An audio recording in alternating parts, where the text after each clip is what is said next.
sa 85 taon ng kauna-unahang radyo sa Pilipinas, DZRH.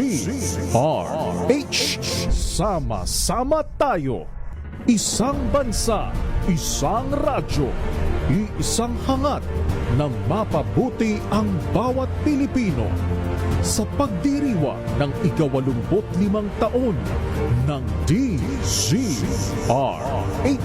sama-sama tayo. Una sa Pilipinas, una sa Pilipino. Serbisyong tapat sa'yo, DZRH.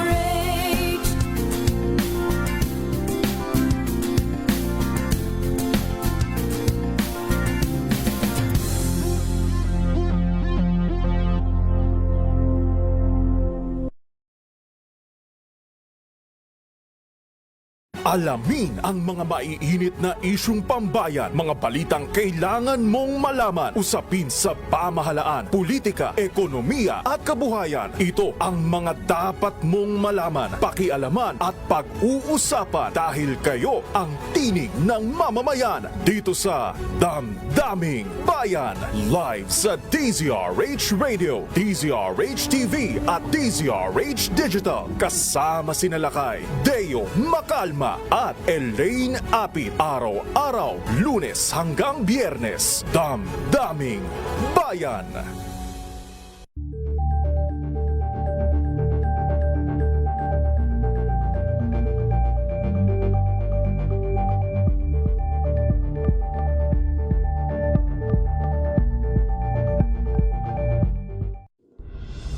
Tuloy-tuloy ang pagtulong, tuloy-tuloy ang pagseserbisyo at tuloy-tuloy ang balitaan kasama si May Binauhan sa Operation Tulong mula Lunes hanggang Biyernes.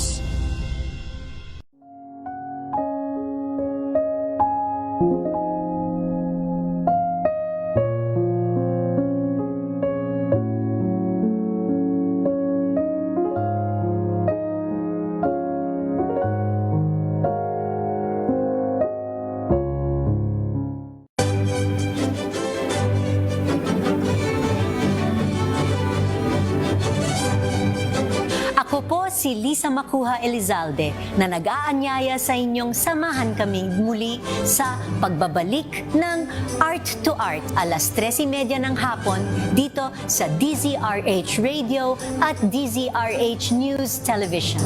Usapang sining at kultura para sa lahat tuwing araw ng linggo. Huwag kaligtaan.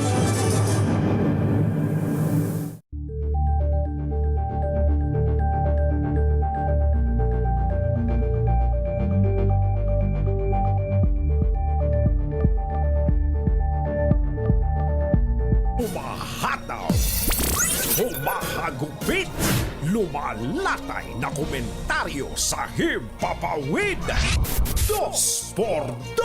Walang takot sa paghimay sa masalimuot na isyu ng bayan. 2x2. Humahataw na mga balita at impormasyon. 2x2.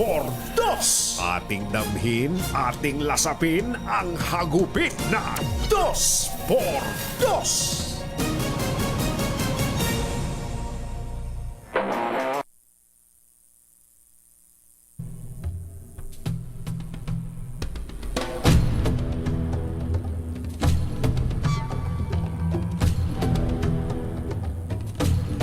Nagsisimula ng magsikip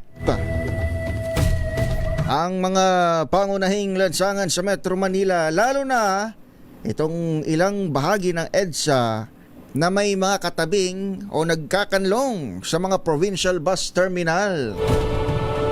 Oo, yan ba ang naranasan mo ngayon? Yan ang naranasan ko, partner. Kaya pala. Kaya 6:08 na tayo nag-time check. Mula kagabi, partner, batay doon sa mga nakikita at na-monitor natin, at of course ngayong umaga talagang nagsasakay at nagbababa na ng mga pasahero itong mga pampasaherong bus doon sa binabanggit kong mga lugar. At dyan nga sa kahabaan naman ng NLEX kanina lamang, merong natumba o tumagilid na sasakyan. Aksidente na naman? Oo, ng pagbagal ng trapiko. Ngunit Nako. makikita natin sa live, mukhang naalis na dyan sa may Ayun. Kawayan interchange o exchange.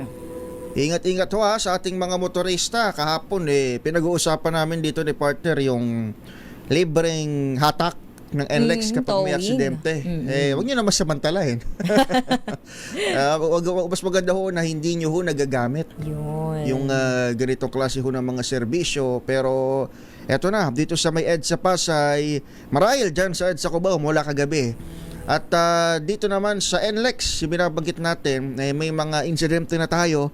Pero generally speaking, yung mga insidente na yan ay dahil ho sa volume at the same time, yung biyahe na rin, di ba?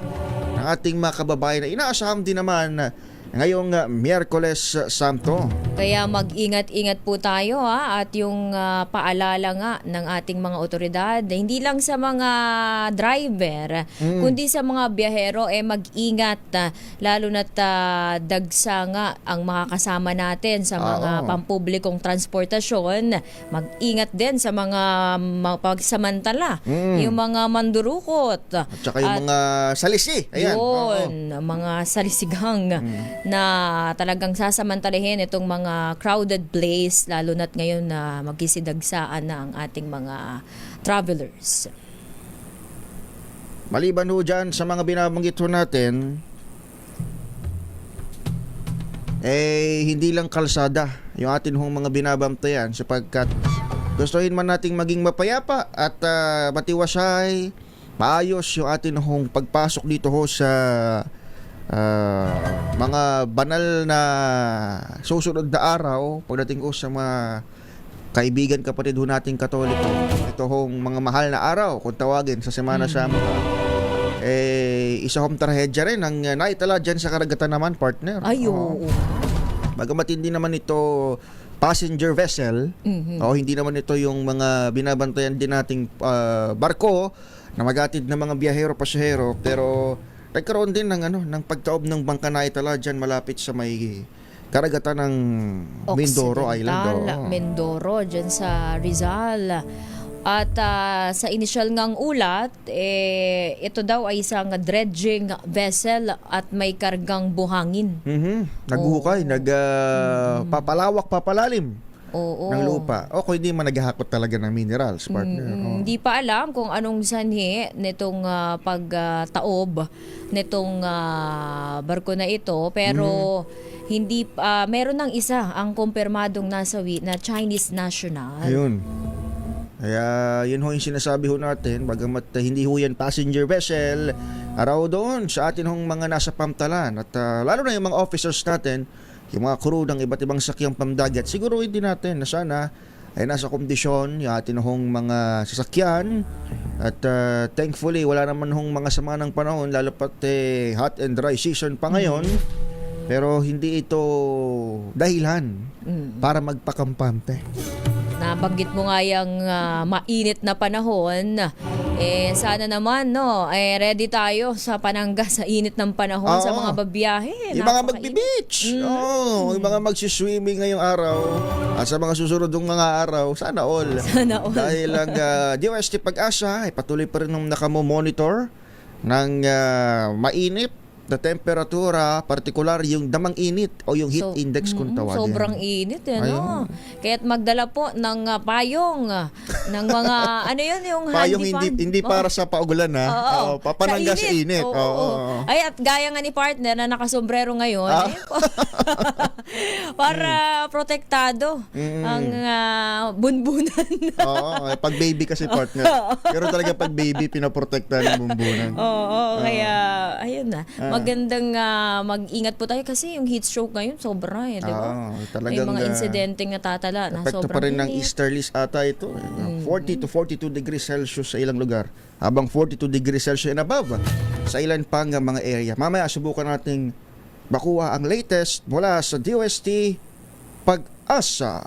Jerry Baha, Anthony Taberna, Dos por 2. Pero habang wala muna ang atin hong mga partner, mga kombatsero, Anthony Taberna at Jerry Baha, kami ho ay inyong makakasama sa Balitaan at Talakayan hanggang 8 in the morning. Ako po, Tina Nolasco. Ito naman si Edniel Parrosa.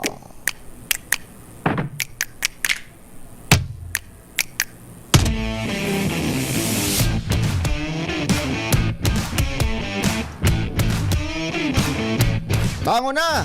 Babiyahin na ho kayo. Habang yung ilan naman magtatapos pa ng isang buong araw ng pagpapagal sa trabaho. Pero just the same, talagang may in-anticipate ng mga break. Magig kami sa DZRH. Mamayang hating gabi, magsasara ho muna kami ng aming pagsasahing papawid. Papakinggan niyo ho kami alas 4 ng umaga sa araw ho ng linggo. Pero ngayong araw, tuloy ho ang ACS Balita. At sa ating pagbabalik atin hong pasadahan ang mga pinakahuling kaganapan sa Metro Manila ngayon. Ito pa rin sa DZRH 2x2. Oras 6:16 a.m. Coco Martin para sa FPJ Panday Bayanihan Party List.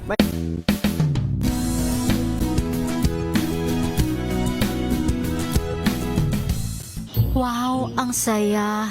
Isang barangay na labada, puro mancha pa. Goodbye, pahinga. Mommy, isang laba lang yan sa Pride Bar Blue.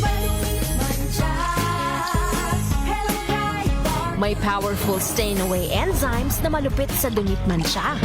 At di masakit sa kamay. Isang laba lang yan. Hello, pahinga. Hello, Pride Bar Blue. ACS. Maulan man, no worries na amoy kulong ang damit. Charm Fabcon, bangong pumakabloom, tanggal amoy kulong sa bango ng Charm. Kaya gamit ko, Charm Fabcon with Bloom Fresh Technology. Kills 99.9% of kulob-causing bacteria. May aroma burst pa of thousands of flowers and berries. Ang sampay sa loob, no amoy kulob. Bangong pumakabloom sa Charm. Charm Fabcon. ACS. Tanggaling-galing mo.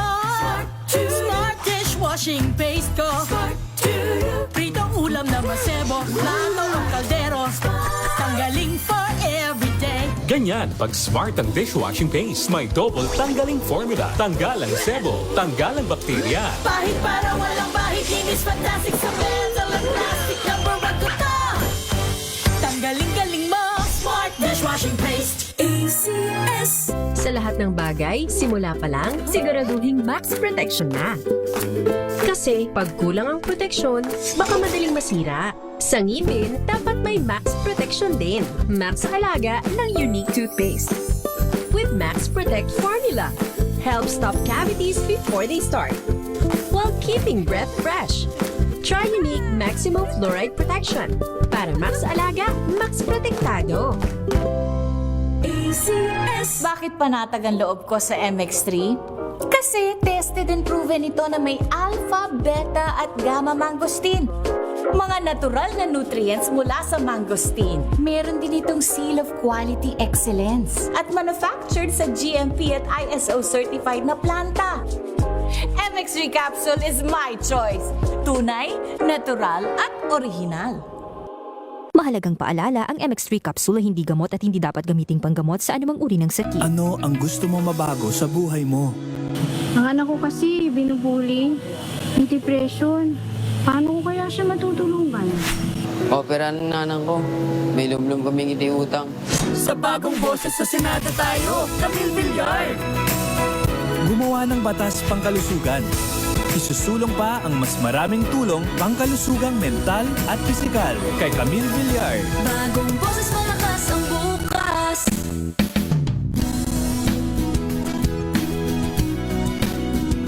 Basta't may balita, ipagwagwagan ng sikat na tagapagbalita. ACS Balita. Kasama ang 2x2 tandem Anthony Taberna at Jerry Baha. ACS Balita.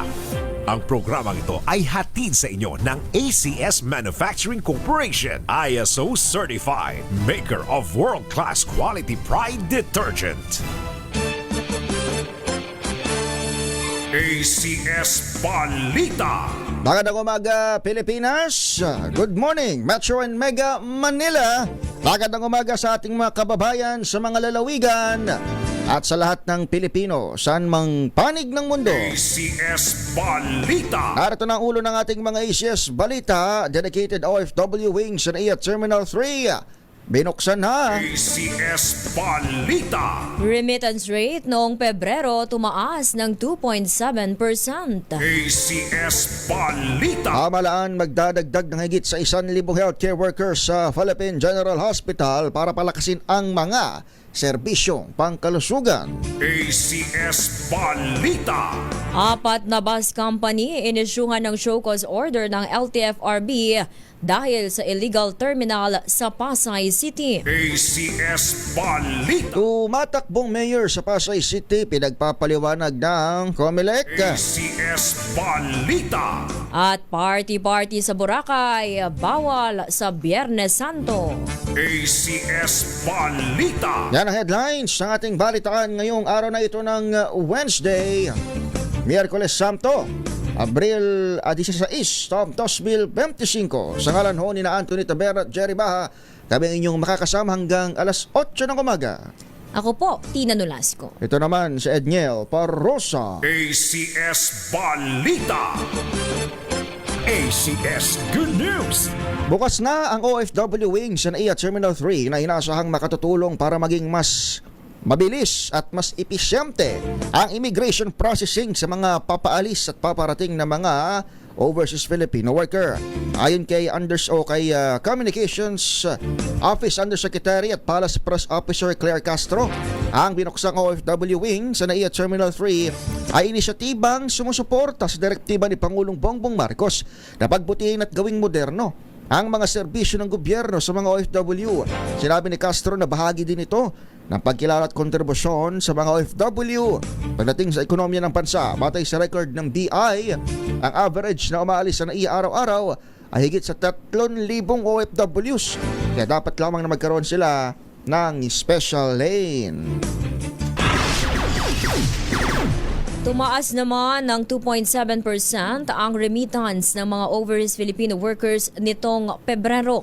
Sa record ng Bangko Sentral ng Pilipinas, umabot ito ng $2.72 billion, mas mataas kumpara sa $2.65 billion noong February 2024.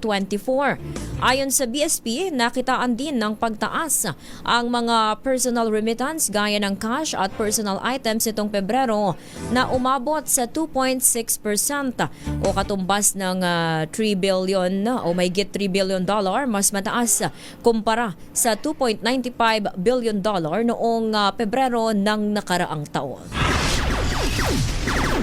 Magdadagdag ang gobyerno ng 1,224 na mga healthcare workers sa Philippine General Hospital.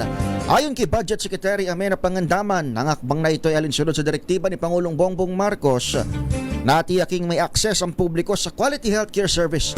Tugon ito ng Presidente sa hiling ng University of the Philippines na palakasin ng organizational at manpower capacity na nasabing pagamutan. Giti Castro, ang naturang staffing boost ay makatutulong sa pagsasaayos ng patient care at pagtiyak sa mas mabilis na medical attention para sa mga nangangailangan. Sa ngayon, aprobado na ng Department of Budget and Management itong pondong inilaan para rito. I-issuehan ng show cause order ng LTFRB ang 4 na bus company dahil sa umunoy illegal na operasyon ng terminal sa EDSA Pasay. Ayon kay Transport Secretary Vince Dizon, nadiskubre ang illegal na operasyon ng terminal sa isinagawang surprise inspection kasama si LTFRB Chairman Teofilo Guadis III. Hindi pa naman anya ito ipinasara para hindi maabala ang mga pasaherong may tiket na pauwi ng probinsya habang nagpapatuloy ang investigasyon. Samantala, kinumpirma rin ni Dizon na isang shipping line rin ang ipinatatawag ng Marina dahil sa umano'y overloading. Order ang Marina against Montenegro shipping line dun sa online at Batangas ko. So, sinasabi ka natin, na sana siseryosohin tayo itong mga bus companies at mga shipping line na seryoso tayo sa sinasabi natin, orders natin na walang overloading at aagagaan ang ating mga pasahero sa bus at sa palyo. So, hindi po tayo nagbibiro dito kung sinasabi natin tayo'y magpapadagan ng show cause, tayo'y magsususpinde, hindi po tayo nagbibiro. Si Secretary Vince Dizon. 6:25 sa iba nating mga balita, pinagpapaliwanag ng Commission on Elections sa isang kandidato sa pagkaalkalde sa lungsod pa rin ng Pasay matapos ang kanyang racial discriminatory remark laban sa mga tinawag na Bombay. Batay sa report, sinabi ni Pasay City Mayoral Candidate Edita Wawi Manguera sa isang campaign sortie na dapat tanggalin ang mga Indian National sa Pasay City General Hospital upang wala ng amoy sibuyas na naiiwan sa lugar. Patungkol ito sa ilang Indian Nationals na nag-aaral at nag-i-intern din pala sa Pasay City General Hospital. Dahil dito nagpadala na ang COMELEC ng show cause order at pinagpapaliwanag ang nasabing kandidato bakit hindi siya dapat managot sa election offense o di kaya ay ma-disqualify. Kaugnay ng balitang yan, inalmahan ng Pasay City General Hospital ang kontrobersyal na pahayag ni Pasay City Mayoral Beta Edita Wawi Manguera patungkol sa mga Bombay. Inulan ng batikos ang sinabi ni Manguera sa kanyang kampanya na anyay dapat nang tanggalin ang mga Bombay para nga wala na daw umanong amoy sibuyas sa Pasay General Hospital. Sa inisyong pahayag ng naturang pagamutan, kinundena nito ang anumang uri ng pamamahiya o pangiinsulto sa kanilang mga staff, lokal man o banyaga. Nagpahayag din ito ng mariing pagkontra sa mga diskriminasyon sa anumang lahi, kasarian o relihiyon. Una na ritong naglabas ng show cause order ang COMELEC laban kay Manguera para magpaliwanag sa tila mapang-insulto nitong pahayag hinggil sa mga Bombay sa Pasay. Ay, punta naman tayo sa Boracay. Kaya lang bawal. Bawal daw muna ang may ingay na party at iba pang may ingay na aktibidad sa Boracay Island pagsapit ng Biyernes Santo. Anunsyo ng Malaya Clan Mayor na si Floribal Bautista, wala munang ilalabas na special permits ang LGU para sa mga party at mga aktibidad na may malakas na musika. Ang nasabing ban ay magsisimula alas 6 ng umaga ng April 18 hanggang alas 6 ng umaga rin ng April 19. So, isang araw na ban sa mga party-party. Wala muna. Quiet muna. Quiet muna. Sinuspinde naman ng Department of Transportation ang isang bus company na sangkot sa aksidente sa North Luzon Expressway o sa NLEX sa Valenzuela City. Ito ang kinumpirma ni Transportation Secretary Vince Dizon sa isang ambush interview sa NAIA Terminal 3 batay sa rekomendasyon ni LTFRB Chairman Teofilo Guadis III.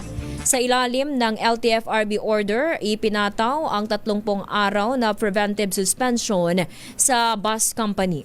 Ipinag-utos din ng LTFRB na isurrender ng operator ang 4 hire plates ng 6 na bus units na kabilang sa prangkisa ng kumpanya at isailalim ang mga driver sa road safety seminar, compulsory drug testing at road worthiness inspection. Oras natin sa tindahan ni Aling Nelia. 6:29 ng umaga, magbabalik tayo at syempre sisilipin natin ang mga sitwasyon sa mga terminal pa rin at mga kakalsadahan dito sa Metro Manila at hindi nung alamin ang kalagayan ng panahon maya-maya lamang. Mabalik tayo makalipas ang ilang paalala. This time...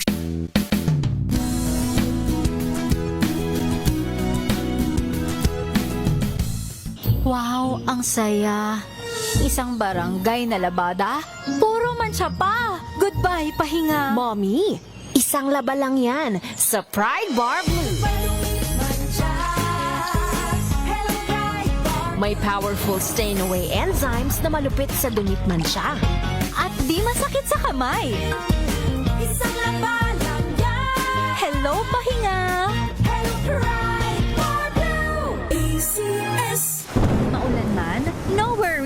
amoy kulob ang damit. Charm Fabcon, bangong kumaka-bloom. Tanggal amoy kulob sa bango ng Charm. Kaya gamit ko Charm Fabcon with Bloom Fresh technology. Kills 99.9% of kulob-causing bacteria. May aroma burst pa of thousands of flowers and berries. Ang sampay sa loob, no amoy kulob. Bangong kumaka-bloom sa Charm. Charm Fabcon. ACS. Hello, Washi! Laundry day na naman! Yay! Anong meron? Mancha ng chocolate, putik, may libag pa! Kaya natin yan! With Pride Washing Machine Detergent, may triple stain away formula. Tanggal ang makapit, madikit, at madupit na dumit mancha. Kaya easy-easy ang labada. Mula noon hanggang ngayon! All you need is pride. All you need is pride. ACS Star Wax, Star Wax Wax. Star Wax, Star Wax Wax. Always remember, sa paglinis, pakitabin ang sahig. Mrs. Star Wax, Star Wax Wax. Kitang na to the max. Star Wax, ang #1 floor wax. May waterproof formula. Buhusan man ang tubig, balikin tabang sahig. Star Wax, Star Wax Wax. Kitang na to the max, max, max. ACS. We've got you covered. From the hottest hits, exclusive interviews, kilig to the bones fan meet experience, and hataw performances of your favorite stars. Saturdays, 12 noon, dito lang sa DZRH TV. Ano ang gusto mo mabago sa buhay mo? Maayo unta ug mudako ang kita namo sa probinsya. May angat ko ang magulang ko sa hirap. Sa bagong boses sa Senado tayo, Camille Villar.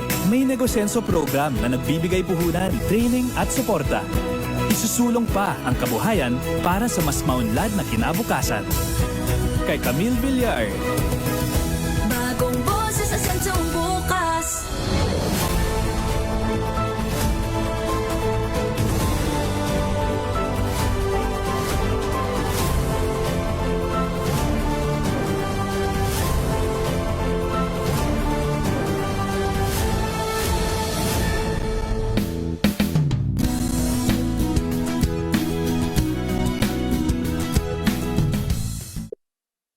Maagang balitaan, maagang usapan sa mga issue at balita. Kasama si Kuya Angelo Palmones sa Magandang Umaga Pilipinas. Mula Lunes hanggang Biyernes.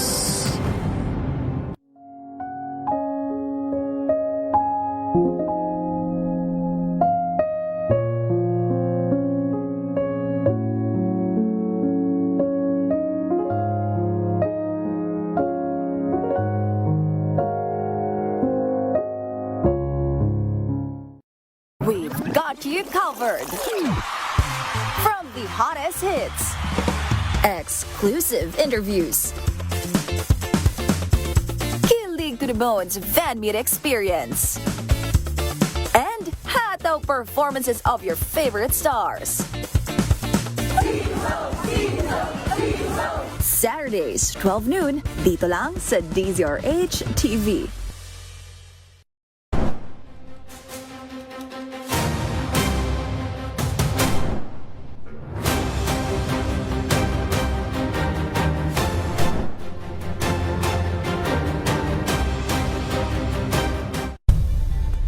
Nagsimula sa pangarap hanggang sa maabot ang tagumpay. Iba't ibang kwento, iba't ibang mukha ng atletang Pilipino. Mas pinatindi, mas pinalakas, at mas pinaaksyon sa Match Point tuwing Sabado, 12:30 ng tanghali sa DZRH TV.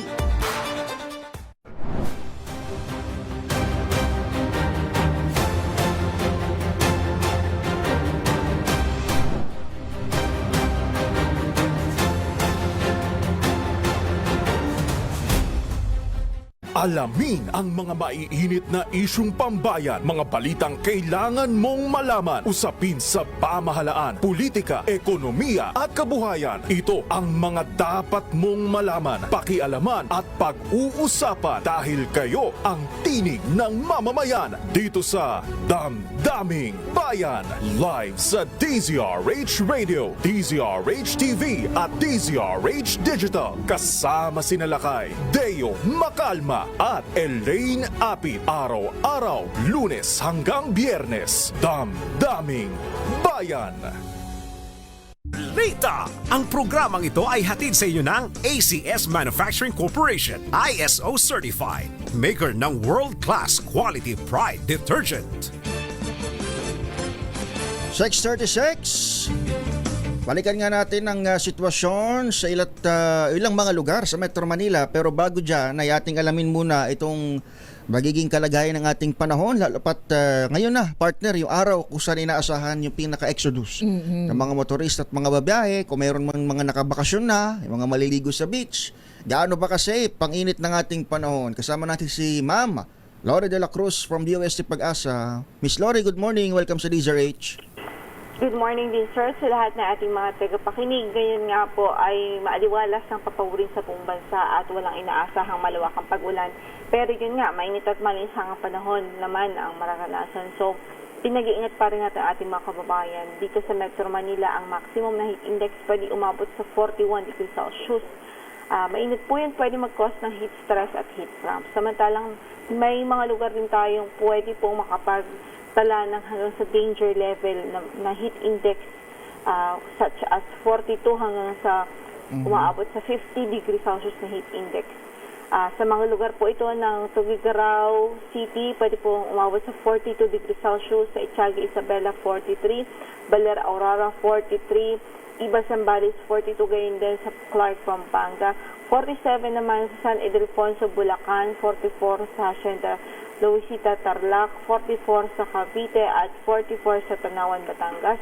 50 degrees Celsius ang pwedeng maranasan sa Los Baños, Laguna at 42 sa Coron, Palawan, 42 sa San Jose Occidental, Mindoro.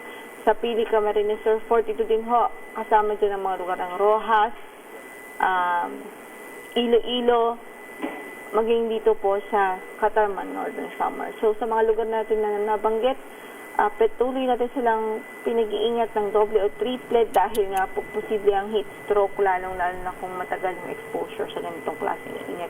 So we're advising everyone hanggat maaari po umiwas muna o iwasan ang direct exposure sa sunlight, lalong-lalo sa tanghalian at early afternoon. Maging hydrated po tayo, uminom ng wastong bilang ng tubig sa isang araw. Tama na, ma'am, mga hindi bababa sa 13 lugar yung nabilang ko na binanggit mo na maaring makaranas ng danger level na heat index ngayong araw. Yes po, sir. Oo, tapos pero kahit 13 yung mga yan, partner, hindi ibig sabihin na yung iba na outside of 13 hindi na makaranas ng mainit kasi dito sa Metro Manila 41 degrees pa rin ang heat Pero index. ang init iba din ang level. Ayun nga, yung mga nasa paligid ng mga binanggit na lugar ni Ma'am Lori, malamang sa malamang around garon din yung heat index, tama ma'am, na maranasan. Tama po. Ma'am Lori, ito bang forecast na ito ay buong Holy Week mararamdaman? Sa Easter Sunday po ba? Anong forecast natin? O bagya na bang lalamig? Umaasa no? Baka lang magbilag. Baka lang. So far sa outlook po natin, most likely magpe-prevail talaga yung mainit na panahon. So mainit talaga. May particular bang nagdudulot nito o talagang ito lang yung normal kapag ganitong hot and dry season? Kasi tinitignan ko yung Himawari satellite, partner sa ating RH-TV. Halos walang ulap Oo, kitang-kita yung mapa ng Pilipinas. Opo, this time of the year, usual po siya o normal po siya naranasan dahil ang talagang umiiral sa atin ng mga weather system ay easterlies o kaya naman minsan ay ridge ng high pressure area. Pareho po ito nagdudulot ng mainit na panahon at maalinsang panahon. Okay. So, Ma'am Lori, kamusta naman ang level ng tubig sa ating mga dam gayong ganito katindi ang init ng panahon? Well, sa ngayon naman po, nasa normal levels naman pa rin naman ho, most of them. At wala pa naman po tayong itagala na parang significant na pagbawas. So, Ma'am, bago lang kayo magpaalam, balikan ko lang yung sa weather conditions or systems. Mula kahapon hanggang sa mga sunod na araw, wala naman talaga tayo maliban sa easterlies na naranasan dahil nagtataka pa rin kami bakit tumaob yung isang bangka dyan sa may Mindoro area kahapon. ayun po, yes po, easterlies po at even sa ating forecast ng alon, hindi rin po ito maalon hanggang sa napaka-alon. So wala ring maalon na pwedeng weather condition na maaaring magdulot ng maalong karagatan. Thank you Ma'am Lori sa pagsama sa amin ngayong umaga. Maraming salamat po. Wait lang Ma'am, may bakasyon ba kayo Ma'am? Sir, walang holiday, sir. Oo. Ibig sabihin, pwede pa rin tawagan ng DOST Pag-asa kahit Holy Thursday at Friday. Yes po. Oo. Ganun talaga. Ma'am, maraming salamat. Thank you, host serbisyo. Si Ma'am Lori de la Cruz ng DOST Pag-asa. ACS Balita. Punta naman natin ang sitwasyon sa Kamaynilaan. Metro Manila ngayon. Nandyan sa Florida Bus Terminal, partner. Si Arch 29, Boy Gonzales. Boy, ano nga sitwasyon dyan? Tina Edniel, para matulungan at mabigyan ng maalalayan yung mga chance passenger na uuwi sa kanilang mga probinsya, ngayong Semana Santa ay nagdagdag ng oras ng biyahe ang mga bus terminal sa Maynila, particular dito sa Florida Bus Terminal, Victory Liner Bus Terminal sa Encio Street, Encio Street, Sampaloc, Maynila. At mga biyaheng Zambales, Olongapo, Baguio, dito naman sa Florida, Ilocos, Isabela, Cagayan, at iba pang bahagi ng Northern Luzon. Ayon sa mga pamunuan ng terminal, nung nakalipas na linggo ay halos fully booked na ang kanilang mga biyahe, kaya nagdesisyon sila na para ma-accommodate ang mga nagbabaka sakali kasi pasero para makauwi at magbakasyon sa kanilang mga probinsya. Wala namang problema sa pagbebenta ng ticket at tuloy-tuloy ang biyahe ng mga bus sa mga susunod na araw. At naigpit ang mga seguridad na pinapairal ng mga pulis sa lahat ng terminal sa lungsod ng Maynila.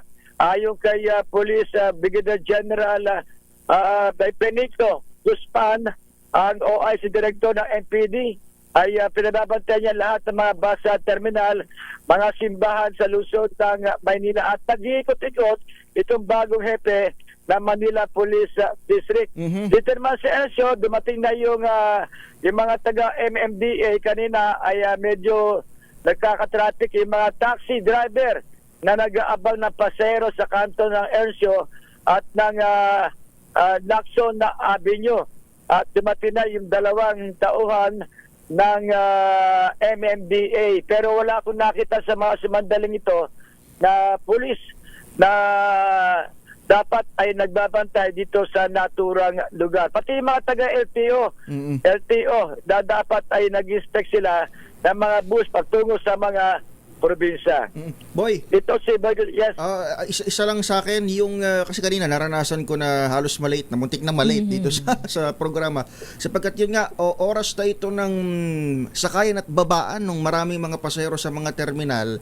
Binabanggit mo kanina may pagsikip na nandaloy ng traffic. Maliban dyan sa tinututukan mo ngayong mga terminal, ano pang mga points sa Maynila yung mga siguro dapat i-anticipate ng mga tao na baka pagdaan nila doon, nagsasakay, nagbababaan yung maraming pasahero. Baka mag-traffic. Yun dito, sa may yan, sa Doroteo Oser sa Avenue. At yung mga bus terminal dyan ng Bataan Transit, Genesis Bus Terminal dyan sa area ng DOC, ay malit lang kasing kasada dyan, ay malalaki yung bus. Pag sila ay galing sa probinsya, at kakanan sila, dadaan sila sa Rizal Avenue, dadaan sila dyan sa area ng DOC, medyo maliit yung kasadang yan At yung mga terminal nila dyan, nasa pinakamalaking bakanting lote lamang itong mga terminal na bus dyan sa DOC. Mga biyaheng Bataan, Olongapo, at may mga biyaheng Baguio at Cavite ang mga bus dyan sa area ng DOC. At isa pa sa mga dadaksahin ngayon, yung Raymond Bus Terminal dito sa Teresita Street sa may Sampaloc din, yung papauwi ng Bicol, Masbate. Nung isang araw, nandun ako bandang hapon, hirap na hirap yung isang pasahero, hindi na siya umuwi. Baka sakali makakuha ng ticket. Nakakuha naman ticket, ang biyahe niya ay bandang hapon. Pero ang problema, parang yung kanilang ticket sa pero yung upuan nasa gitna. Ibig sabihin na marami yan eh. May mga nagpadala pa nga sa atin ng video.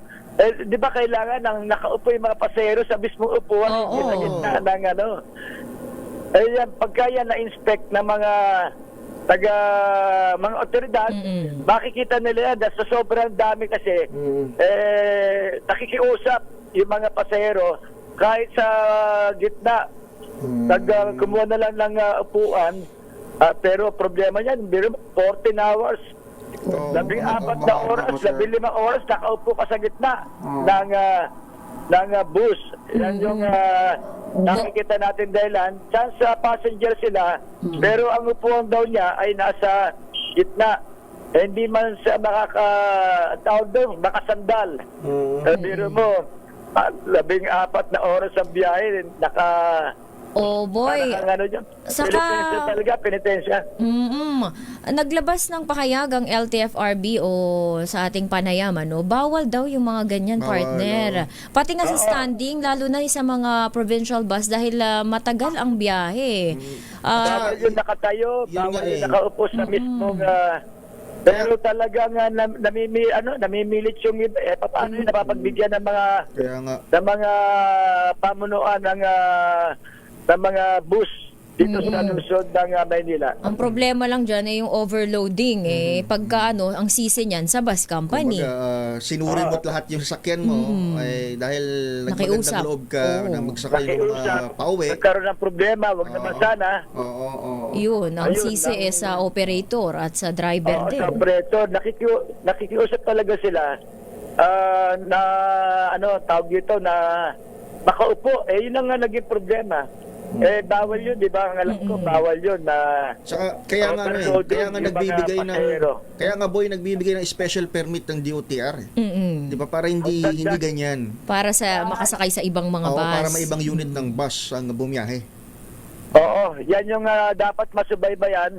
Lalo na ngayon, kaliwat kanan, nakikita natin, kaliwat kanan yung aksidente. Ang bibilis ng biyahe, paanda ng mga takbo ng mga driver.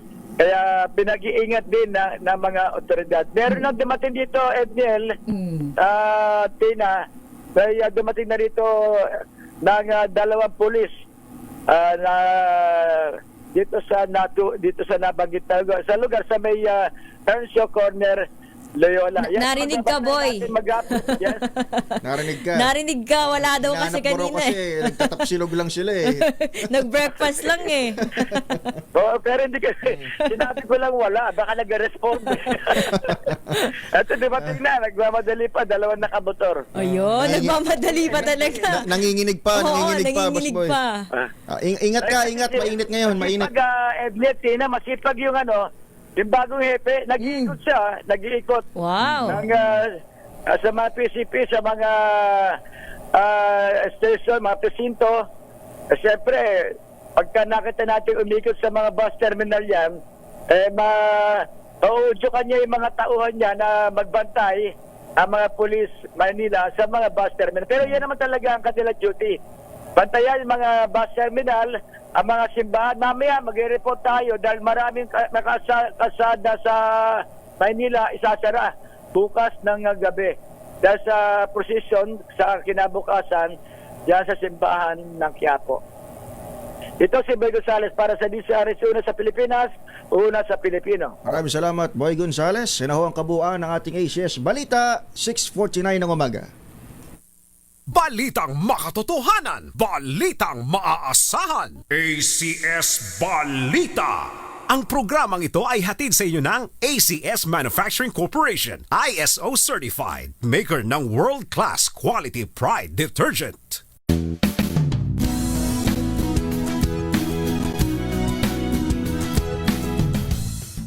Maulan man, no worries na amoy kulog ang damit. Charm Fabcon, bangong kumakabloom, tanggal amoy kulog sa bango ng Charm. Kaya gamit ko, Charm Fabcon with Bloom Fresh technology. Kills 99.9% of kulob-causing bacteria.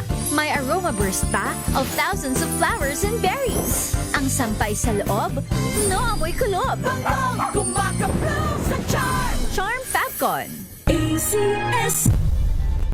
Nagsimula sa pangarap hanggang sa maabot ang tagumpay. Iba't ibang kwento, iba't ibang mukha ng atletang Pilipino. Mas pinatindi, mas pinalakas, at mas pinaaksyon sa Match Point tuwing Sabado, 12:30 ng tanghali sa DZRH TV. Magbago man ang panahon, doon kami sa gawang Peerless, champion. Mula sa baretang pangmatagalan, purong powder. Hanggang sa mapulang liquid detergent. Kaya sa labahan, Champion! Tapat na walang katapat.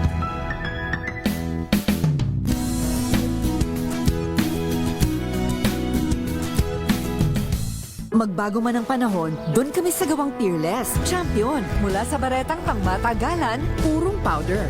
hanggang sa mapulang liquid detergent. Kaya sa labahan, Champion! Tapat na walang katapat.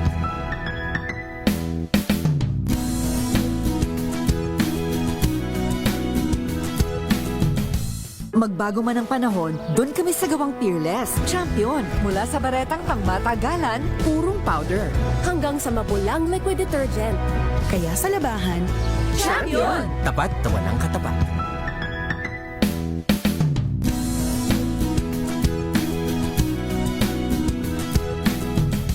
Magbago man ang panahon, doon kami sa gawang Peerless, champion. Mula sa baretang pangmatagalan, purong powder. hanggang sa mapulang liquid detergent. Kaya sa labahan, Champion! Tapat na walang katapat.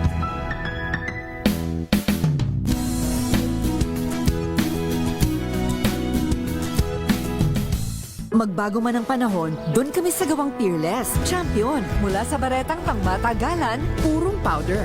hanggang sa mapulang liquid detergent.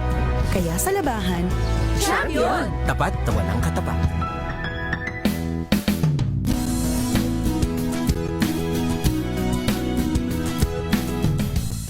Wow, ang saya. Isang barangay na labada, puro mancha pa. Goodbye, pahinga. Mommy, isang laba lang yan sa Pride Bar Blue. May powerful stain-away enzymes na malupit sa dunit mansya. At di masakit sa kamay. Isang laba lang yan. Hello, pahinga. Hello, Pride Bar Blue. ACS. Maulan man, no worries na amoy kulog ang damit. Charm Fabcon, bangong kumakabloom, tanggal amoy kulog sa bango ng Charm. Kaya gamit ko, Charm Fabcon with Bloom Fresh technology. Kills 99.9% of kulob-causing bacteria. May aroma burst pa of thousands of flowers and berries. Ang sampay sa loob, no amoy kulob. Bangong kumakabloom sa Charm. Charm Fabcon. ACS. Para sa buong bansa, ang posibleng makaranas ng danger level heat index. Ngayong araw lang ito, Miyerkules Santo. Ibig sabihin, 42 degrees Celsius and above na damang init sa inyong mga leki-leki. Pero kahit wala kayo doon sa 13 lugar na tinukoy kanina, just the same, yung mga nakapaligid doon. At generally, yung buong Pilipinas, maigi mainit ang panahon. Yes, lalo't ngayon ay kumbaga panahon ng tag-init. Sabi nga ni Ma'am Lori kanina, wala pala tayong asahan talaga na paglamig o pagkulimlim man lang. Importante ito kasi nung hindi pa nga tayo nagbabakasyon, halos kaliwat karan ng reklamo natin. Mayat maya kung marinig nyo yung terminong ang init, di ba? Sa labas ng mga the aircon ng mga establishmento. Lalo pa ngayon na magbabakasyon tayo at pupunta outdoors. Marami sa atin ng siguro doon sa mga kababayan nating Katoliko, yung bisita iglesia partner. 'Di ba? Yung maglalakbay-lakbay. Oo, kaya talagang mararamdaman nila yung init ng panahon. Yung iba mag-aalay lakad, kagaya Yun, dito sa may lalo papuntang Antipolo. Yung iba naman, may mga prosesyon, may mga sinakulo. Ayan, may mga siguro, yung mga pabasa outdoors, 'di ba? So yung again hindi lang ito para doon sa mga beach o kung sino mang mga magta-travel ngayon, kundi para sa lahat ho. Na mga activities, iingat-ingat ho sa mga panahong ito. Bueno, 6:55, hahabulin ng Philippine National Police sa mga individual na nasa likod ng pananakot, magpapakalat ng black propaganda at paninira sa mga kandidato gamit ang social media platforms. Pahayag ito ni PNP Anti-Cybercrime Group Chief Police Brigadier General Bernard Yang matapos maghain ng reklamo si 8-teacher party list nominee Virginia Rodriguez laban sa ilang individual na gumagamit ng peking Facebook at TikTok accounts para siya ay siraan maging ang kinabibilangan niyang party list group. Sinabi ng PNP na malaki ang epekto ng ganitong mga aktibidad sa electoral process ng bansa, kaya dapat itong agad aksyonan para mapangalagaan ang integridad ng democratic system. Tiniyak naman ni Police Colonel Andres Simbahon Jr., Deputy Director for Administration ng PNP ACG, ang pagpapatupad ng batas para maawat ang mga malisyosong hakbang. Kaugnay nito, nagbabala ang mga abogado at supporters ng 8-teacher party list sa mga nasa likod ng malisyosong pag-atake kay Rodriguez dahil tukoy na raw kung sino-sino ang mga sangkot sa aktibidad. Ayon sa abogado ng 8-teacher, may sapat silang ebidensya laban sa mga nasa likod ng smear campaign. Sa pamamagitan ng pagsampa ng reklamo, inasahang masosolusyonan din ang paglaganap ng fake news o misinformation. Mas kaunting bilang naman ng mga biyahero sa NAIA Terminal 3 nitong Holy Tuesday kaysa sa inaasahan. Batay sa monitoring ng Manila International Airport Authority, naitala ang maikling pila sa travel tax at check-in counters, gayon din ang kakaunting pasahero sa holding area. Una nang sinabi ng MIA na aabot sa 550,000 ang inaasahang pasahero sa lahat ng terminal ng paliparan hanggang ngayong Miyerkules Santo. Pero nasa 142,000 lang ang naitala nitong Lunes Santo. Mas mababa sa inaasahang 150,000 na namonitor noong Palm Sunday. Sa kabila nito, naka-standby pa rin ang 48 immigration officers para tugunan ang inaasahang dagsa sa peak hours na 3:30 a.m. hanggang 7 a.m. at 4 p.m. hanggang 7 p.m. Metro Manila ngayon. Kanina nandun tayo sa lungsod ng Maynila. Ngayon naman ipuntahan natin itong Quezon City area sapagkat ang tanggapan daw ng Department of the Interior and Local Government pinatitiyak sa PNP at BFP ang ligtas at mapayapang Semana Santa. Red alert status nakataas na rin. Balita mula kay Val Gonzalez, RH number 5. Val, magandang umaga. Good morning, Edgel Latina. Sinailalim na nga ng Department of the Interior and Local Government sa Red Alert status ang Philippine National Police at maging ng Bureau of Fire Protection. Ito ay bahagi ng mga paghahanda para siguraduhin ligtas ang publiko at tiyaking mapayapang buong panahon ng Semana Santa. Sa memorandum circular na inilabas ng PILG, inatasan ng dalawang ahensya na magbigay ng agarang pagtugon sa pangangailangan ng publiko. Hinihikayat din ng DILG ang lahat ng local government units na siguraduhin ang kaligtasan ng mga makikilahok sa mga religious activities, kabilang dito ang pagbibigay ng sapat na transportasyon at serbisyong medikal. Sabi ng DILG, kailangan din ang pag-deploy ng mga medical personnel at iba pang mga force multiplier sa mga kritikal na lugar tulad ng mga kalsada, simbahan, lalo na ang transport terminal. Batay sa pagtaya ng Department of Transportation, mahigit 30 milyong Pilipino at mga turistang dayuhan ang maglalakbay sa mga popular na destinasyon sa bansa. Kaya't ayon sa DILG, mahalaga ang pagtutulungan ng iba't ibang mga ahensya ng gobyerno upang masigurong kaligtasan at kaayusan ng mga mamamayan at mga turista. Dito naman sa bahagi ng Quezon City at Latina, ay kanina pa namin inikutan itong iba't ibang mga terminal ng bus, bagamat marami ng bilang ng mga pasahero, pero makikita mo talaga yung medyo sapat. Medyo sapat ang mga sasakyan ng ating mga kababayan isang terminal ng bus lamang yung kapansin-pansin na tatlo lang yata yung nakita naming Unit. bus unit kanina. Habang marami yung mga nakahintay dun sa kanilang mga upuan. Ito yung Alps Bus Terminal na patungo sa bahagi ng Visayas Region at iba pang lugar dito sa bahagi ng Southern Luzon. Pero sa pangkalahatan, lalo na Edgel, yung mga patungo ng Central at Northern Luzon ay sapat ang bilang na nakikita natin sa ngayon dahil wala pa yung mahabang pila na umaabot Edgel, yung larawan dati na umaabot pa sa mga kalsada. Yun yung wala pang ganon sa ngayon na malimit ay sinasamantala ng mga kolorum na mga sasakyan. Kaya ang Land Transportation Office ay may mga tauhan na silang nakakalat at biniperipika Egel yung iba't ibang mga lugar dito sa bahagi ng Cubao, Quezon City na sinasabing mayroong operasyon ng mga kolorum, mga illegal na kolorum. Kaya nung nakalang araw, Egel, nagpaalala ang Land Transportation Office na ba'y huwag tangkilikin, huwag sumakay, umiwas sa pagsakay sa mga kolorum na mga PUBs na kapag nangyaring isang aksidente ay wala silang makukuhang tulong. Ako si Val Gonzales, DZRH, una sa Pilipinas, una sa Pilipino. Maraming salamat, Val Gonzales. At sa atin hong mga kuyang, mga ating na RH reporters, ingat po. Mainit ang panahon. Babalik tayo sa ilan pang mga pangunahing balita. Oras, 7:01 ng umaga. This time check is brought.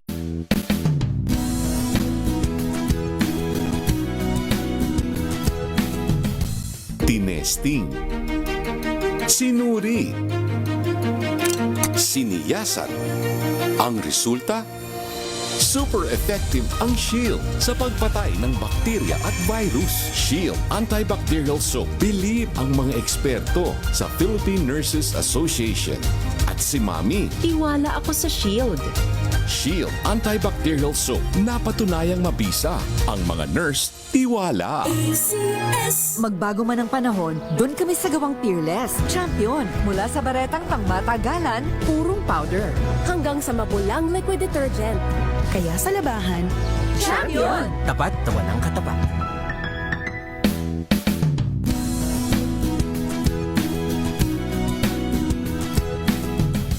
magbago man ang panahon, doon kami sa gawang Peerless. Champion, mula sa baretang pangmatagalan, purong powder. Hanggang sa mabulang liquid detergent. Kaya sa labahan, Champion! Tapat na walang katapat.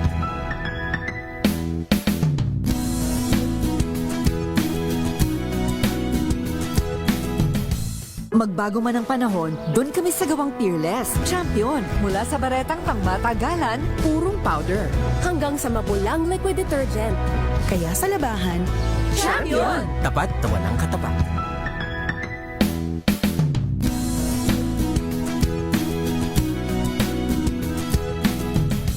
magbago man ang panahon, doon kami sa gawang Peerless. Champion, mula sa baretang pangmatagalan, purong powder. Hanggang sa mabulang liquid detergent. Kaya sa labahan, Champion! Tapat na walang katapat.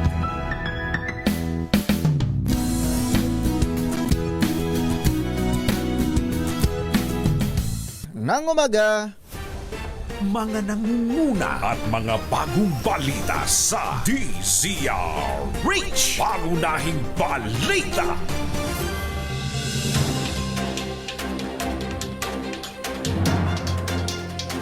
Pangunahing balita.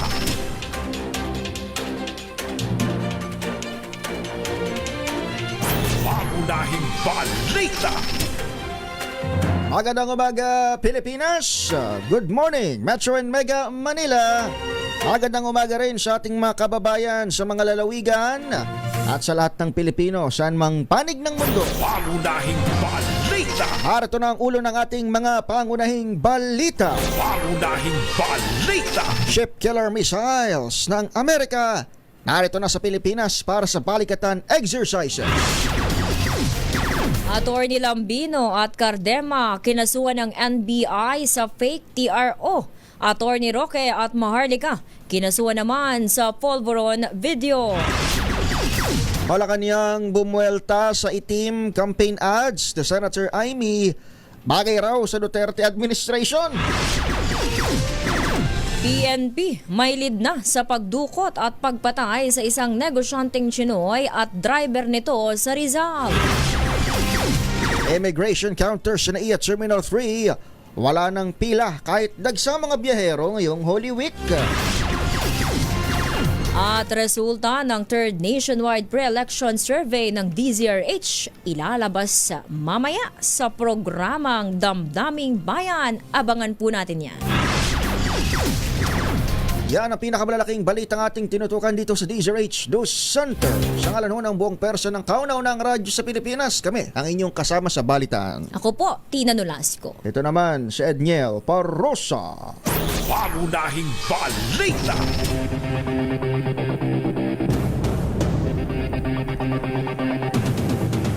Malawag at halos wala nang pila sa immigration sa NAIA Terminal 3 kahit sa oras ng rush hour.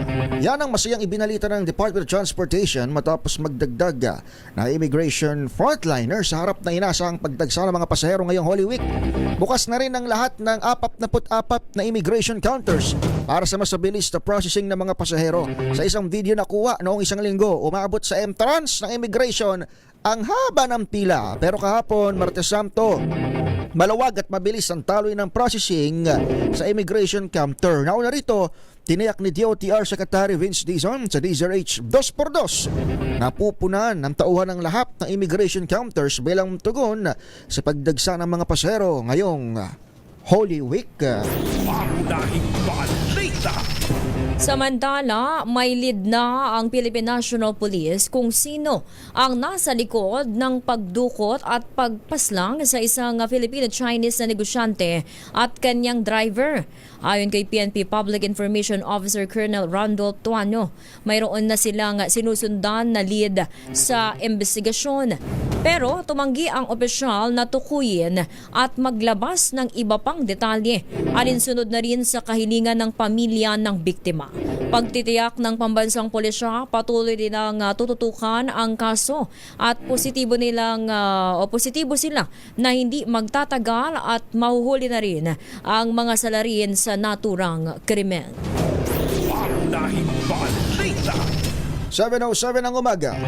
Ilalabas na ngayong araw ng Manila Broadcasting Company o MBC Media Group ang resulta ng ikatlong nationwide pre-election survey na isinagawa ng kumpanya halos isang buwan bago ang May 12 elections. Ang senatorial survey ng DZRH MBC ay isasagawa o isinagawa mula nitong Abril 12 hanggang 13 ng kasalukuyang buwan. Ito ay ilalabas mamaya sa programang Damdaming Bayan ni Nalakay Deo Macalma at Sister L. Kaya't abangan kung sino-sino sa inyong mga pambato ang tumatakbong senador na pasok sa winning circle. Pangunahing balita. Ito muli pong paalala, pansamantalang hindi mapapakinggan ang inyong mga paboritong programa sa DZRH. Simula po yan alas 12 ng hating gabi ng Huwebes Santo. Ito ay bilang paggunita sa Semana Santa at upang bigyang daan ang amin pong taunang maintenance. Magbabalik ang regular programming ng DZRH. Simula po yan alas 4 ng madaling araw sa linggo po ng pagkabuhay. At maaari pa rin namang tumutok sa aming Facebook at X o dating Twitter sa DZRH News para sa mga pinakahuling balita. Bisitahin din ang aming website, syempre po ang www.dzrh.com.ph at ang aming DZRH News Television YouTube channel. Pangunahing balita. Metro Manila ngayon. Sinilip natin ang Maynila, sinilip natin ang Quezon City. Ngayon punta naman natin ang mga terminal ng bus ulit dyan sa Northern Metro Manila. Nakatutok si RH23 Edwin Duque dyan sa lungsod ng Caloocan. Kumusta nang dagsa ng mga pasahero? Marami-rami na ba? At nagtatraffic na ba dyan sa bahaging yan ng EDSA? Edwin Duque, RH23. Edwin, magandang umaga. Tina at tagsana itong mga pasero magpapagkuyan sa panginaman ng Northern Luzon. Ito sa mga terminal sa Victory Liner sa Baliwag at North Luzon Bus Terminal.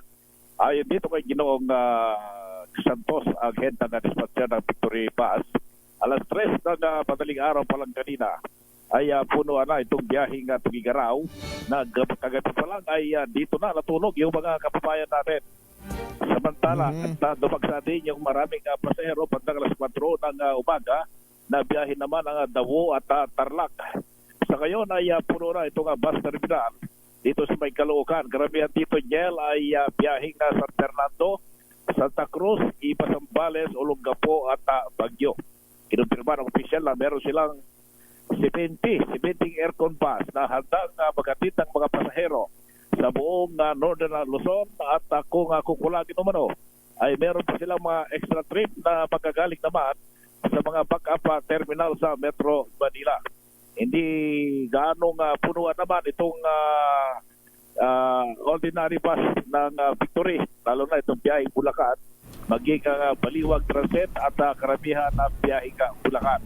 Inasaan na yung tanghali ay mas dadami pa yung dadag sa mga babayan natin na galing sa iba't ibang bahagi ng Metro Manila dahil half day ngayon ang pasok ng mga kumpanya at ilang mga opisina ng gobyerno ay handa na itong mga terminal habang yung Department of City Traffic Management o DPSTM dito sa Caloocan. Dahil itong Monumento Circle, ito yung sentrong daanan ng galing Maynila, Bulacan, at ito kaya mas dinagdagan pa yung persa ngayon ng traffic force maging ng Caloocan na police, ang Northern Police, dahil dito magagaling yung bottleneck na matinding traffic babaya dahil dadagsa dito yung mga pasahero habang sa may balintawak naman ay nakatabay naman ang ating mga kapulisan din, lalo na yung persa ng QCPD dahil ang EDSA dulo pakaran ng North Luzon Expressway ay dito inasahang dadagsari yung mga pasahero na magsipag-uwian sa kanilang mga probinsya. Edwin? 23, Edwin? Edwin? Yes. Matanong ko lang at ako ay nakakasakay din dyan sa Victory Liner dyan sa Monumento. Batang North ka pala. Oo. Dahil naglabas nga ng pahayag o paglilinaw muli ang LTFRB na bawal daw yung paniningil dyan sa mga comfort room. Ako minsan nabiyahe dyan, may bayad ang CR Nasa mga loob ng partner natin. Nasilip mo ba dyan na meron pa ring bayad? Noong bagong gawa yung CR, may bayad yun Pero hindi ako nagbayad. Pero nung pumasok kami uli, itong mga pagkakasunod dire-diretso na siguro na bigyan ng pansin. Dahil dapat talaga walang bayad yan. Dahil kapag meron kang, kumbaga, may sarili kang bahay, may CR ka. Kung may terminal ka, may CR ka. Magaling ka doon, dapat talaga libre. Pero kanina, isang araw nung pumasok ako, tuloy-tuloy naman, nakita ko yung mga tao, tuloy-tuloy. At siguro, nung una, dahil bagong gawa, may ilan na mga, may mga caretaker kasi na bisan dumidiskarte, naniningil. Pero nung nabigyan ng pansin, sabi mo nga, naireklamo mukhang nagising sa katotohanan na dapat inalis na nila kasi may dyan yung parang token, yung ihulog mo yung 5 piso. Yung box? Tapos hindi siya box. Alam mo yung sa LRT, hindi ka makakapasok kapag hindi mo inulog yung parang sa token. Parang vendo. Parang vendo. Vendo machine. Buti inalis na kasi 5 piso rin yun kada ihihi ka. 5 piso agad, di ba? Oo nga. Lapat siguro yan Kaya isa rin yan sa mga question, diba? Kita may ganito na parang papasok na LRT ngayon. Pero yan ay nakadesenyo yun. Meron din ang mga walang sara. Doon dumadaan yung iba. Pero siguro, sabi mo nga, dahil naireklamo, kapag tuloy-tuloy na yan, na hindi na sila maniningil at kasi lalo na yung mga kababayan natin, Edwin, maliban sa, syempre, kahit barya lang yan, mabigat yan sa iba. Pag inipon, mabigat din yan eh. O lalo kung matagal ka sa terminal at Oo. ihi ka ng ihi. Yun Di ba? nga, tawag nito, kaysa naman sa yung ibang terminal na ang panghi-panghi. Kasi kung saan na kasi dami sa mga nagkakape, mga nag-aagahan. Diba? Kaysa naman sa mga ganon na mga pasahero, at least yung mga pasahero, naghahanap ng proper na lugar kung saan pwedeng juminggel, diba? Dinadahilan naman ng iba, pang maintenance. Pero itong asa, siguro naman, kasama naman yan. Hindi. May donation box, di ba? May ganun. Ako naman okay ako partnered sa ganon, sa maintenance talaga. Pero yung parang LRT style ba na kumbaga, paano kung grabe na ang tawag ng wala ka kalikasan? pang barya. Alam mo, naging problema ko ngayon dyan. Kasi wala akong mahanap na buong 5 piso. Dapat kasi buo eh. Oo, bawal yung barya na tigpipiso. So, naghanap pa ako, ihing-ihi na ako ng buong 5 piso para mag-fit doon sa Malabendo machine. Buti naman inalis na yun dahil lalo na yung mga senior citizen natin na Edniel, mahirap nang magpigil ng ihi yun eh. At kung maghahanap pa nga ng pambayad, yun ang mahirap. Oo. Alright, Edwin, ingat ka dyan at mainit ngayon, mainit ang panahon. Tayo ay nakaantabay at yung iba't ibang ahensya ay dito rin sa mga bus terminal dahil isa sa mga binabantayan nila dyan kung yung gulong, putput ng gulong, di dapat bibiyahe at dapat walang siksikan, dapat lahat nakaupo at siyempre yung mga driver na amoy alak, hindi pwedeng bumiyahe at mahigpit ay pinagbabawal sa mga bus terminal dahil yan ay para sa kapakanan ng buhay ng ating mga biyahero. So mula pa rin dito sa Kanungan, Oris 23, at itong kinagulat sa isang race una sa Pilipinas, una sa Pilipino. Mula sa Northern NCR, si RH23, Edwin Duque. Metro Manila ngayon. 7:16 ng umaga.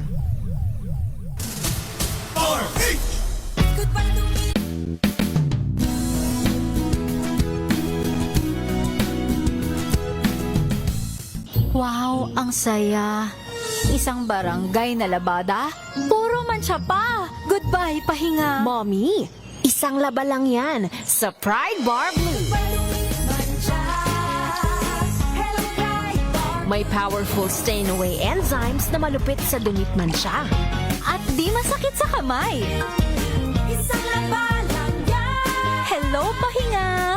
Hello, Pride Bar Blue. ACS. Ang galing-galing mo. Smart dishwashing paste ko. Pritong ulam na masebo. Lalo ang kaldero. Tanggaling for everyday. Ganyan pag smart ang dishwashing paste. May double tanggaling formula. Tanggal ang sebo, tanggal ang bakterya. Pahit para walang bahid. Linis fantastic sa metal at plastic. Number 1 ko to. Tanggaling-galing mo. Smart dishwashing paste. ACS. Sa lahat ng bagay, simula pa lang, siguraduhing max protection na. Kasi pag kulang ang proteksyon, baka madaling masira. Sa ngipin, dapat may max protection din. Max Alaga ng Unique Toothpaste. With Max Protect Formula, help stop cavities before they start, while keeping breath fresh. Try Unique Maximum Fluoride Protection. Para Max Alaga, Max Protektado. ACS. Oh, so good. Komeo, so tanghon. So bagay sa bawat celebration. So easy, so dummy. Komeo, so tanghon. Komea Sotanghon. So good! Sotanghon! Magbago man ang panahon, doon kami sa gawang Peerless. Champion. Mula sa baretang pangmatagalan, purong powder. Hanggang sa mapulang liquid detergent. Kaya sa labahan, Champion! Tapat na walang katapat. Araw-araw, iba't ibang mga bagay na dapat pagtagumpayan. Ang subok kong partner ay MX3 Capsule. Research-based na tested and proven. Helps avoid pain discomfort. Iwas-iwas sa sakit. Kailangan lang na long-term ang pag-inom 2 capsules araw-araw. Kasabay ng proper diet and exercise. I am able to make it with the right partner. MX3, dito ako bilib! Mahalagang paalala, ang MX3 capsule ay hindi gamot at hindi dapat gamiting panggamot sa anumang uri ng sakit. magbago man ang panahon, doon kami sa gawang Peerless. Champion. Mula sa baretang pangmatagalan, purong powder. Hanggang sa mapulang liquid detergent. Kaya sa labahan, Champion! Tapat na walang katapat.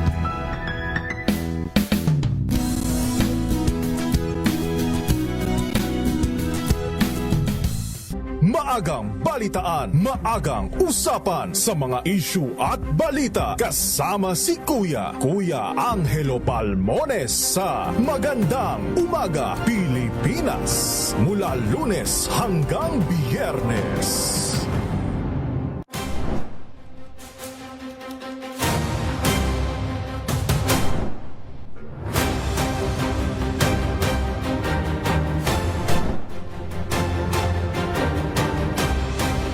Sa 7:19 ng umaga, Pangunahing balita. Mga nangunguna at mga bagong balita sa DZRH. Pangunahing balita. kasama niyo pa rin ho kaming minus Jerry Bat, Anthony Taberna. Kami pa rin ho ang inyong kasama ngayong umaga. Tina Nolasco. Ito naman si Edniel Parrosa. Nako, pinagantay natin. Kasama natin sa ating linya ang tagapagsalita ng Toll Regulatory Board. Napakasipag si Sir Julius Corpus. Sir Julius, good morning ho. Welcome ulit sa DZRH. Good morning, Sir Julius. Ma'am Tina, Sir Edniel, isang napakagandang umaga po sa inyo, sa lahat ng ating kasamahan sa DZRH at lahat ng mga masugid niyong taga-subaybay sa inyong programa. Isang magandang umaga po. Alright, sir. As usual, Wednesday, Holy Wednesday, nasa ang Exodus na ating mga motorista palabas dito sa Metro Manila. Kumusta, sir, ang monitoring natin dito sa ating mga expressways as we speak? Yeah, Sir Edniel, katunayan nga po ngayon ako'y patungo dito sa Operation Center ng North Luzon Expressway sapagkat sa pamumuno po ng aming Executive Director at ang aming Road Safety Team ay titignan ang kahandaan ng ating mga toll operators upang magbigay ng serbisyo dito sa ating mga motoristang inaasahan natin datagsa ng paglabas ng Metro Manila itong Wednesday at tomorrow. So sa ngayon po, yung kondisyon ng ating mga expressways bago kami naglakbay ay regular traffic pa rin naman po ang ating nararanasan. Wala pa tayong nararanasan yung sinasabing exodus ng ating mga kababayan palabas ng Metro Manila as of now. Paminsan-minsan may bugso pong nangyayari, subalit hindi po nagtatagal. Kagabi rin nangyari po yun, yung sometimes 6 to 7 in the evening, nagkaroon tayo ng konting pagtigat ng trafiko dito sa Balintawak. Subalit naibsan din po, hindi naman po nagtagal. Sa parting south naman po, magtataka kayo, mas marami ang pamanilang mga sasakyan na nagbiyahe kahapon, kagabi. No? So, baliktad. Ngayon po, ngayong araw na to, Sir Edniel at Mantina, inaasahan po namin na magsisimula na ang paglalakbay ng ating mga kababayan palabas ng Metro Manila at mamaya po sigurong late afternoon hanggang gabi at mas mabigat po ay inaasahan na natin traffic simula bukas ng maaga hanggang pagkatapos lang kapanangkalian. Kaya nga po nandito kami ngayon, babaybayin natin ang mga expressways kasama ang aming Executive Director. Bunsod na rin sa kautusan ng aming butihing kalihim ng transportasyon si Sexton Dizon na siguraduhin na mabigyan ng isang ligtas, secure at komportableng paglalakbay ang ating mga motorista ngayong kapanahunan ng Semana Santa. Sir Julius, etong cashless toll natin since implemented, meron na ba tayo, patuloy pa rin ba? Meron bang hindi pa rin nakakasunod dito? Ganito po, Mantina, yung ating cashless toll ay momentarily deferred muna ang implementation ng cashless. So, sa ngayon, meron pa naman po tayong pinapayagan. Pinapayagan pa rin naman natin yung ating mga kababayan na wala pang RFID na gamitin ang ating expressway at magbayad na kanilang toll fee in cash, pero nakikiusap kami dun po sa designated cash lane sila tumungo at meron naman pong directional sign and guide for them to go to that cash lane. Importante yan, matake note. There are a few of them na gumagamit pa rin, subalit tayo po lahat ng expressways natin sa ngayon ay tumatanggap pa rin po ng kabayaran ka. Ayun, magandang malinaw yan, no? Pero doon pa sa monitoring nyo, Sir Julius, marami pa rin talaga na hindi pa naka-RFID. Mga 3 to 5% po, Sir Edniel and Ma'am Tina, of total number of motorists ang nagbabayad pa rin ng cash. Around 93% are regular users of RFID. Around 4% are users of RFID, pero paminsan-minsan kasi kulang yung load nila, no? Yung around 3 to 5% naman po, ito yung wala talagang RFID pa at patuloy naman pong nagbabayad ng cash at tinatanggap pa naman po natin ng cash payment as of now dito sa mga motorista. Oo, magandang reminder. Wala pong penalty yun, no? Sakali mang naka-cash payment ang ating mga motorista. Tama po kayo, Ma'am Tina.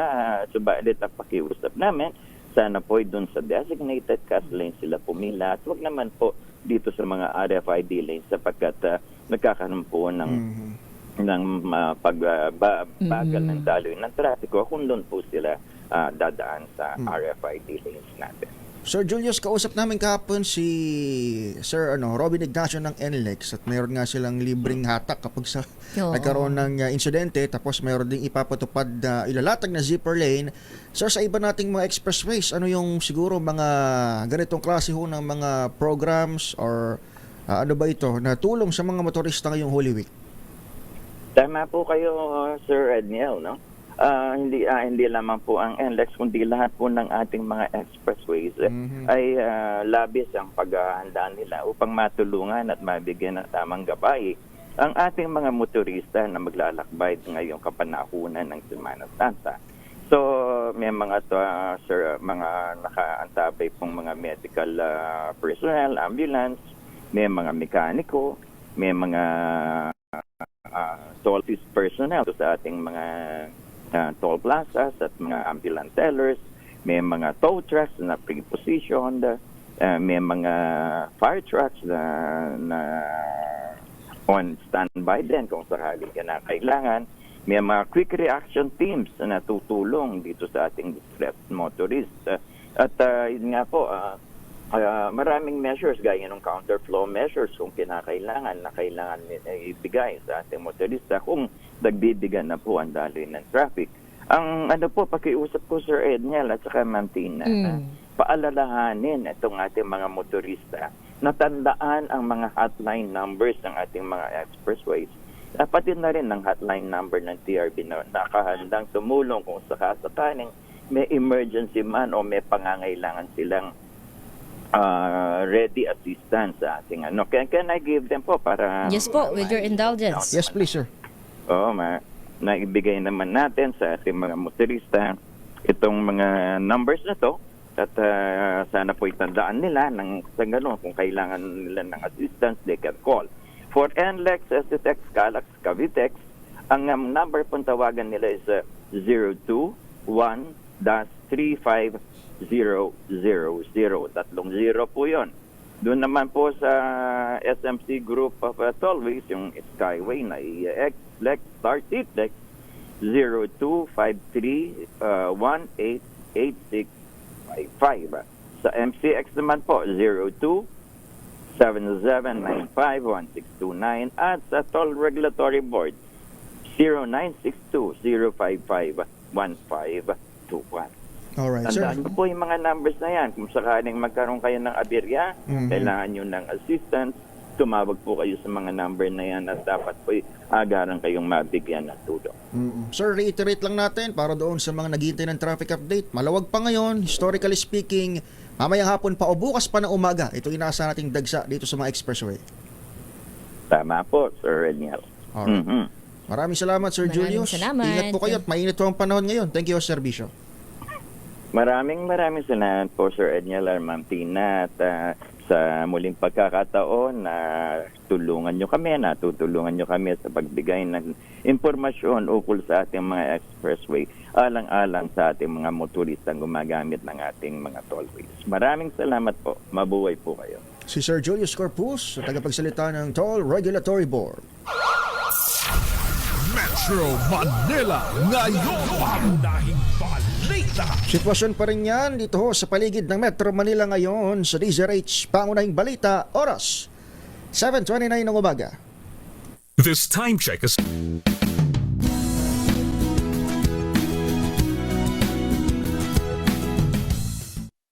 Wow, ang saya. Isang barangay na labada, puro mancha pa. Goodbye, pahinga. Mommy, isang laba lang yan sa Pride Bar Blue. May powerful stain-away enzymes na malupit sa dunit mancha. At di masakit sa kamay. Isang laban lang yan. Hello, pahinga. Hello, Pride Bar Blue. ACS. Star Wax, Star Wax, Wax. Star Wax, Star Wax, Wax. Always remember, sa paglinis, pakitawin ang sahig. Mrs. Star Wax, Star Wax, Wax. Kitang na to the max. Star Wax, ang #1 floor wax. May waterproof formula. Buhusan man ang tubig, balikin tabang sahig. Star Wax, Star Wax, Wax. Kitang na to the max, max, max. ACS. Magbago man ang panahon, doon kami sa gawang Peerless. Champion, mula sa baretang pangmatagalan, purong powder. Hanggang sa mabulang liquid detergent. Kaya sa labahan, Champion! Tapat na walang katapat. TGB Partlist, talino at galing ng Pinoy. TGB Partlist. Pagsusulong ng murang gamot, TGP Partlist yan. Pangangalagi sa kalikasan at kalusugan, TGP Partlist yan. Suporta sa mga kabataan, TGP Partlist yan. Sa halalan, ang Partlist ko, number 23 sa balota, TGP Partlist. Iboto, TGP Partlist, number 23 sa balota. This political advertisement is paid for and by TGP Partlist, Barangay Commonwealth, Quezon City. magbago man ang panahon, doon kami sa gawang Peerless. Champion, mula sa baretang pangmatagalan, purong powder. Hanggang sa mabulang liquid detergent. Kaya sa labahan, Champion! Tapat na walang katapat.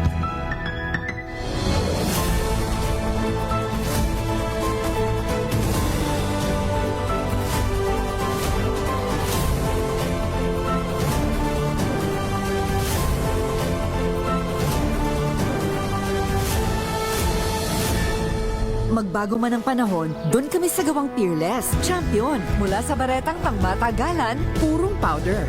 Hanggang sa mabulang liquid detergent. Kaya sa labahan, Champion! Tapat na walang katapat.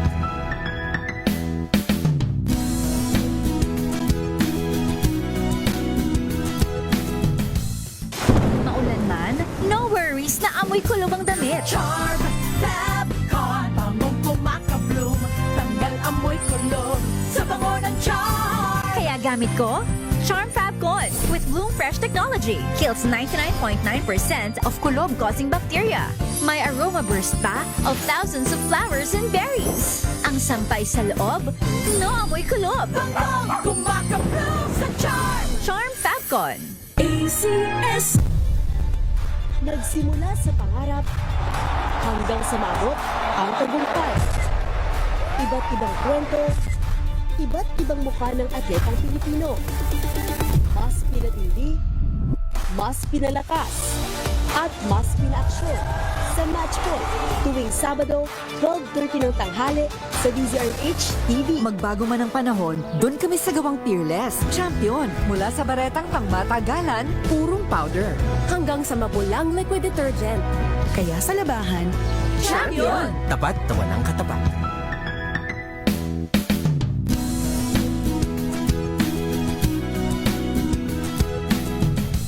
magbago man ang panahon, doon kami sa gawang Peerless. Champion, mula sa baretang pangmatagalan, purong powder.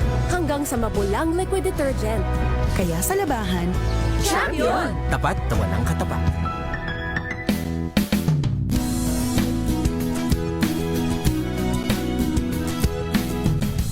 Hello, Washi! Laundry day na naman! Yay! Anong meron? Mancha ng chocolate, Oh. putik, may libag pa! Kaya natin yan! With Pride Washing Machine Detergent, may triple stain-away formula. Tanggal ang makapit, madikit, at malupit na dunit mancha. Kaya easy-easy ang labada. Mula noon hanggang ngayon! All you need is pride. All you need is pride. ACS. Wow, ang saya. Isang barangay na labada, puro mancha pa. Goodbye, pahinga. Mommy, isang laba lang yan sa Pride Bar Blue. Hello, Pride Bar May powerful stain-away enzymes na malupit sa dumit man siya. At di masakit sa kamay. Isang labalang yan. Hello, pahinga! Hello, Pride for Blue. ACS. Tinesting, sinuri, siniyasan. Ang resulta? Super effective ang Shield sa pagpatay ng bakterya at virus. Shield Antibacterial Soap. Believe ang mga eksperto sa Philippine Nurses Association. At si Mami, Tiwala ako sa Shield. Shield Antibacterial Soap. Napatunayang mabisa. Ang mga nurse, tiwala. ACS. Ngayong araw ko inaasahan, partner, yung exodus ng ating mga motorista. At ngayon nga dakuan na natin ng ating mga arch reporter. Alamin natin ang sitwasyon dyan sa PITX. Ilan na kayang mga pasahero ang dumaan dyan? Sa report ni Arch 15, Giselle Ricafort. Giselle? Edniel, patuloy sa pagdating ng mga kababayan natin na pauwi sa kanilang mga lalawigan dito sa Parañaque Integrated Terminal Exchange. Mahigit 1.1 milyong pasahero na ang dumaan dito sa terminal simula Abril 9. Pinakamarami yung naitala noong Martes Santo na mahigit 178,000 mananakay. Ayon kay Colin Calbasa, ang Senior Corporate Affairs Officer nitong PTEX, 137,000 ang biyahero rito hanggang 6 p.m. lamang yan kahapon. Habang hanggang kaninang alas 6 naman ng umaga, mahigit 15,000 na mas mataas sa parehong oras sa mga nakalipas na araw. Bagamat fully book pa rin yung karamihan sa mga biyaheng Bicol, walang halos pila sa mga ticket counter, yung mga nag-walk-in natin ng mga kababayan na ilang minuto lang ay nakabibili na ng kanilang mga tiket. Ayon sa ilang dispatcher, itong si Mark Elar, mamaya pa daw na alas 5 ng hapon o alas 6 ng gabi yung pinakadagsa ng mga biyahero dahil maraming may trabaho pa rin hanggang mamaya at hahabol lamang pauwi sa kanilang lalawigan. Wala na rin anyang delay yung ilang biyahe o dating na mga bus mula Bicol. On time na raw yung mga yan. May ilang bus line naman kagaya ng JBH Transport at RU Diaz ang maluwag pa yung schedule ng kanilang mga bus na walang aircon, partikular yung mga biyaheng Pilar Sorsogon, Pio Duran Albay, Sorsogon City, Sorsogon, Tabaco City Albay at Tiwi Albay. Una na nating inulat na 3 oras yung nararanasan delay ng ilang biyaheng Bicol dahil sa malalang trapiko sa bahagi ng Calawag, Quezon, bagay naman na itinangako ni Transportation Secretary Vince Dizon na kanya ng pinatutugunan. Ngayong araw inaasahan yung peak ng mga pasahero dito sa terminal na tinataya na higit sa 200,000 at sa kabuuan nga 2.5 milyon yung mga biyaherong dadaan dito sa buong mahal na araw hanggang sa pagbabalik nila dito sa National Capital Region. Halos 150 tauhan ng MMDA Road Emergency Group ang nakaposte dito sa loob ng terminal para tumugon sa mga kababayan natin ng mga ngailangan ng atensyong medikal. So far, so good naman, wala pang naitatala na anumang emergency o anumang untoward incident maging yung mga nakaposte rito ng mga pulis. Pakinggan natin yung ilang mga biyahero na ating nakapanayan. Sa pagkuha po ng ticket, hindi naman ako nahirapan kasi hindi naman siya kahit na walk-in, okay naman, ayos naman ang nila sa papuntang Sorsogon kasi pila po. Kaya naman po kasi Unahan talaga ng ticket. Mag-alibok na yun. Pagbansa ko ng booking. pauwi po ng ma'am? Pabicol. Ito si Giselle Ricafort para sa DZRH na sa Pilipinas o na sa Pilipino. Maraming salamat, Giselle Ricafort. Nakatutok pa rin dyan sa Parañaque Integrated Terminal Exchange. Metro Manila ngayon. Puntahan naman natin ang South Super Highway at patungo na, kundi man ay nasa South Luzon Expressway na. Kanina kasi kausap natin ng Regulatory Ang Board. bilis Ngayon sisilipin natin ng personal ang sitwasyon dyan sa ating gateway sa South mula rito sa NCR. Kasama natin si RH6, Sherwin Alfaro. Good morning, Sherwin. Kumusta ang sitwasyon sa kinaroroonan mo? Edel at Tita Tina, pwede kayo magsayaw sa napakaluwag na bahagi ng South Super Highway, entrada papasok ng South Luzon Expressway. As of 7:30 kanina, dinaanan natin itong mga areas ng Bosa Magallanes, papasok dito nga sa South Luzon Expressway na sobrang luwag halos walang sasakyan at pagpasok mo sa SLEX sa Toll Plaza sa may bahagi nito nga Merville, talagang walang kapila-pila ng mga sasakyan. Kaya kung luluwas kayo, uwi kayo ngayon ng South, ngayon pa lang, simulan nyo na dahil mapapasayaw kayo sa Soya sa bilis ng andar. Kaya tumatakbo tayo ng 80 km kada oras. At ngayon nga, nandito na tayo sa Sukat Exit. At mula doon sa Toll Plaza hanggang dito sa Sukat Exit, timahin lang tayo ng halos nasa 10 minuto o wala pa 10 minuto. At ito nga, Sukat Exit, napakaluwag din ng 4 na teller booth ng exit ng Sukat Toll Plaza. At makikita mo na lamang yung may pausad-usad na service road. Itong bahagi nitong South Luzon Expressway. Pagdating na dito sa may bahagi ng Marcelo Green hanggang sa Alabang na yan. At itong bahagi naman ng Sukat Road hanggang Sukat hanggang sa Alabang na bahagi ng South Luzon Expressway ay napaka-smooth pa rin ng daloy ng trapiko. Sa kabilang bahagi ng kalsada, itong northbound ng South Luzon Expressway papasok ng Metro Manila, wala ka rin tagbabanaga ng traffic. Halos kakaunti na lamang yung mga sasakyan na papasok ng Metro Manila dito nga sa ating pagbabagtas ngayong umagang ito dito sa South Luzon Expressway. At syempre, mataas pa rin ang paalala ng ating mga otoridad sa ating mga kababayan na magmamaneho ngayong mga oras na ito dahil pwede ka pang sumirit hanggang 100. Pero alalay lang po sa pagmamaneho, hanggang 80 lamang ang pinapayagan sa South Luzon Expressway. At syempre, kung gagamit kayo ng Skyway, nakita rin natin kanina yung entrada ng Skyway sa may bahagi ng Merville ay maluwag pa yung pa-southbound ng naturang Skyway ramp. At kung titignan mo rin yung bahagi ng pagpasok ng Alabang ay mabilis at ma-access pa rin ng napakaraming mga sasakyan ng ating Skyway at maluwag pa rin yung daloy ng trapiko. So sa mga oras na ito, napaka-smooth, wala pa tayong nakikita aksidente dito nga sa South Luzon Expressway. Huwag naman sana. Ingatan yung ating mga kababayan na maging papayapa at maayos ang kanilang pagbiyahe at nakahanda rin ang mga emergency gutter side ng mga expressway, lalo na sa South Luzon Expressway, para doon sa mga sasakyan na magkakaroon ng aberya at maaari silang tumawag sa mga ng SLEX para nga doon sa agapang assistance o road assistance para sa mga kababayan natin na magkakaroon ng problema yung mga makina ng kanilang sasakyan. So far, hanggang dito sa may pagpasok, entry ng area ng Alabang ay maluwag ng daloy ng trapiko at maging observant din tayo Edil, sa ating mga lalo na mga motorista nagmamaneho, kailangan din tingnan natin yung kung ano yung pinikilos sa mga sasakyan sa una natin.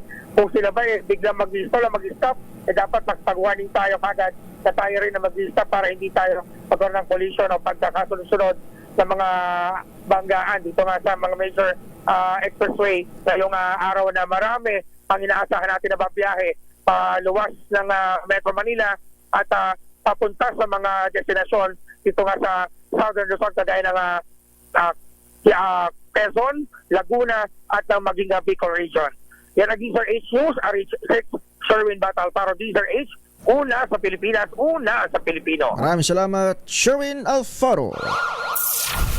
Metro Manila ngayon.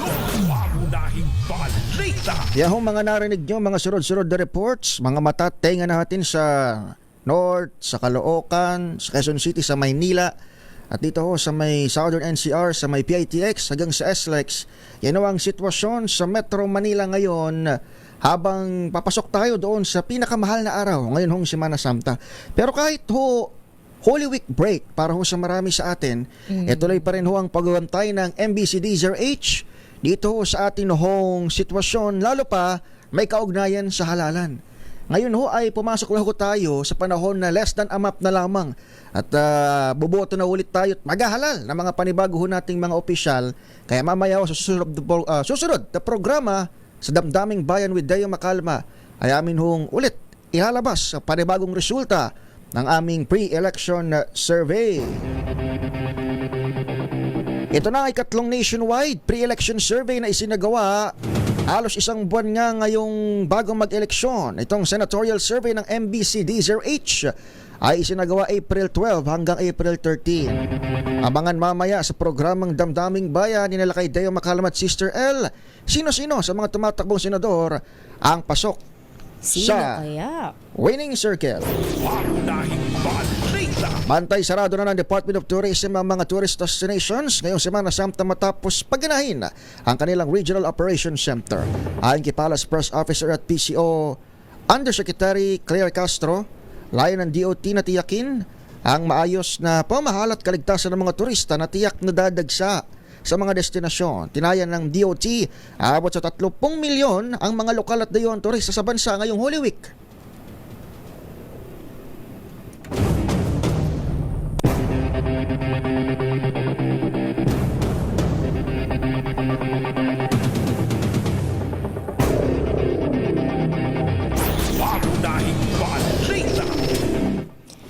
Samantala, natapos na ang 2 linggong pag-iinspeksyon ng Maritime Industry Authority o Marina sa mga pantalan bago pa ang dagsa ng mga pasahero para sa Holy Week.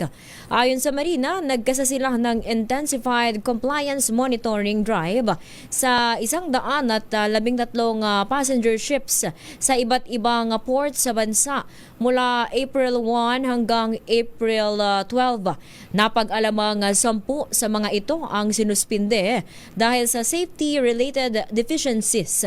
Sa ngayon ay nagpakalat na rin ang Marina ng mga tatao sa Malasakit Help Desk sa mga port terminal para magbigay ng assistance sa mga biyahero. Sa pinakahuling record ng Philippine Coast Guard noong Lunes, umabot na sa 101,993 inbound at outbound passengers ang naitala sa lahat ng pantalan sa bansa. Nagwalantang o ginulat na magnitude 5.8 na lindol itong Sarangani Province kaninang umaga. Ayon sa PBOX, na-monitor itong episentro ng malakas na pagyanig sa Maitom, Sarangani Province. Tectonic ang origin ng pagyanig na may lalim na 10 kilometro. Naitala ang pinakamataas na intensity sa Kiamba, Sarangani, Tiboli, Banga, Suralia at Tupi sa South Cotabato, maging sa Calamansig, Sultan, Kudarat. Aabot sa 3.6 million pesos na halaga ng puslit na imported na chainsaw ang nasabat sa Valenzuela City. Kasunod ito ng buy-bust operation na ikinasa ng mga tauhan ng DENR-NCR at CIDG Kamanaba sa bakuran ng Iseki Industrial Enterprises na nakarehistro sa isang Marvin San Andres Saipno sa Santo Rosario Street, Mapulang Lupa sa Valenzuela. Kabilang sa nakumpiska mula sa kanila ay ang 241 unit ng chainsaw na walang kaukulang dokumento. Kasama sa mga nag-inspeksyon sa lugar si DNR Secretary Antonia Yulo Iloizaga na personal na nakita ang mga puslit na chainsaw. Maharap naman sa kasong paglabag sa Republic Act 9175 o Chainsaw Act of 2002 ang mga nasa likod ng smuggled na produkto. 7:48 ng umaga.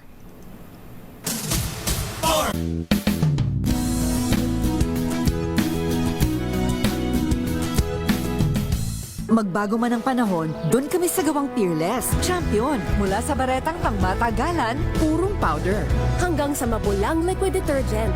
Kaya sa labahan, Champion! Tapat na walang katapat.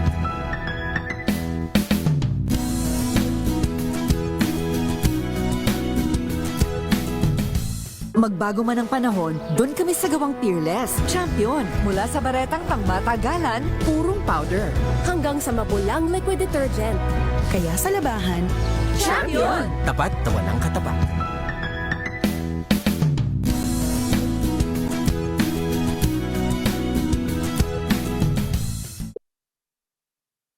Got you covered. From the hottest hits, exclusive interviews, kilig to the bones fan meet experience, and hataw performances of your favorite stars. Saturdays, 12 noon, dito lang sa DZRH TV.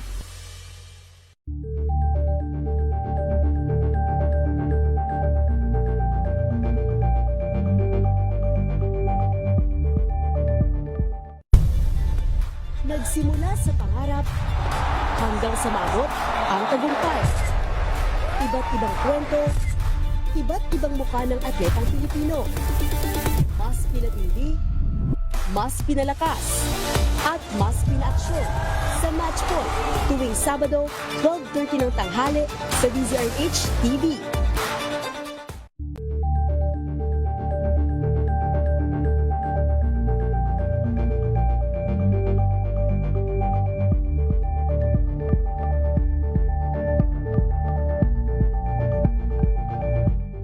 Alamin ang mga maiinit na isyung pambayan, mga balitang kailangan mong malaman, usapin sa pamahalaan, politika, ekonomiya at kabuhayan. Ito ang mga dapat mong malaman, pakialaman at pag-uusapan dahil kayo ang tinig ng mamamayan dito sa Damdaming Bayan.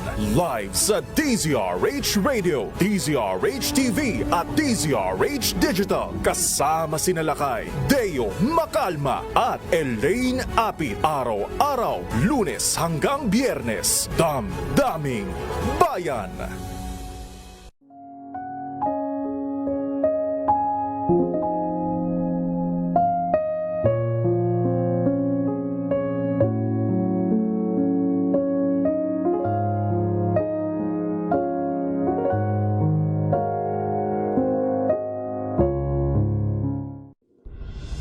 Tuloy-tuloy ang pagtulong, tuloy-tuloy ang pagseserbisyo at tuloy-tuloy ang balitaan kasama si May Binauhan sa Operation Tulong mula Lunes hanggang Biyernes.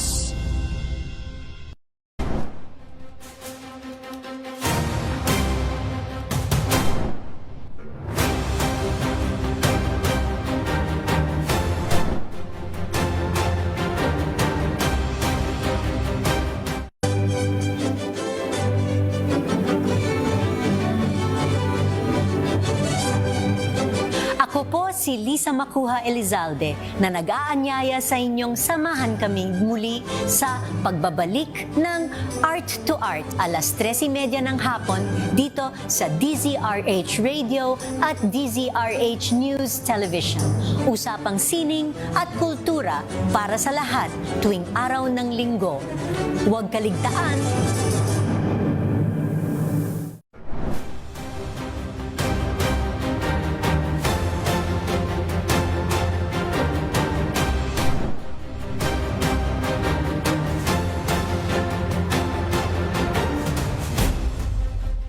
Maagang balitaan, maagang usapan sa mga issue at balita kasama si Kuya Angelo Palmones sa Magandang Umaga Pilipinas mula Lunes hanggang Biyernes.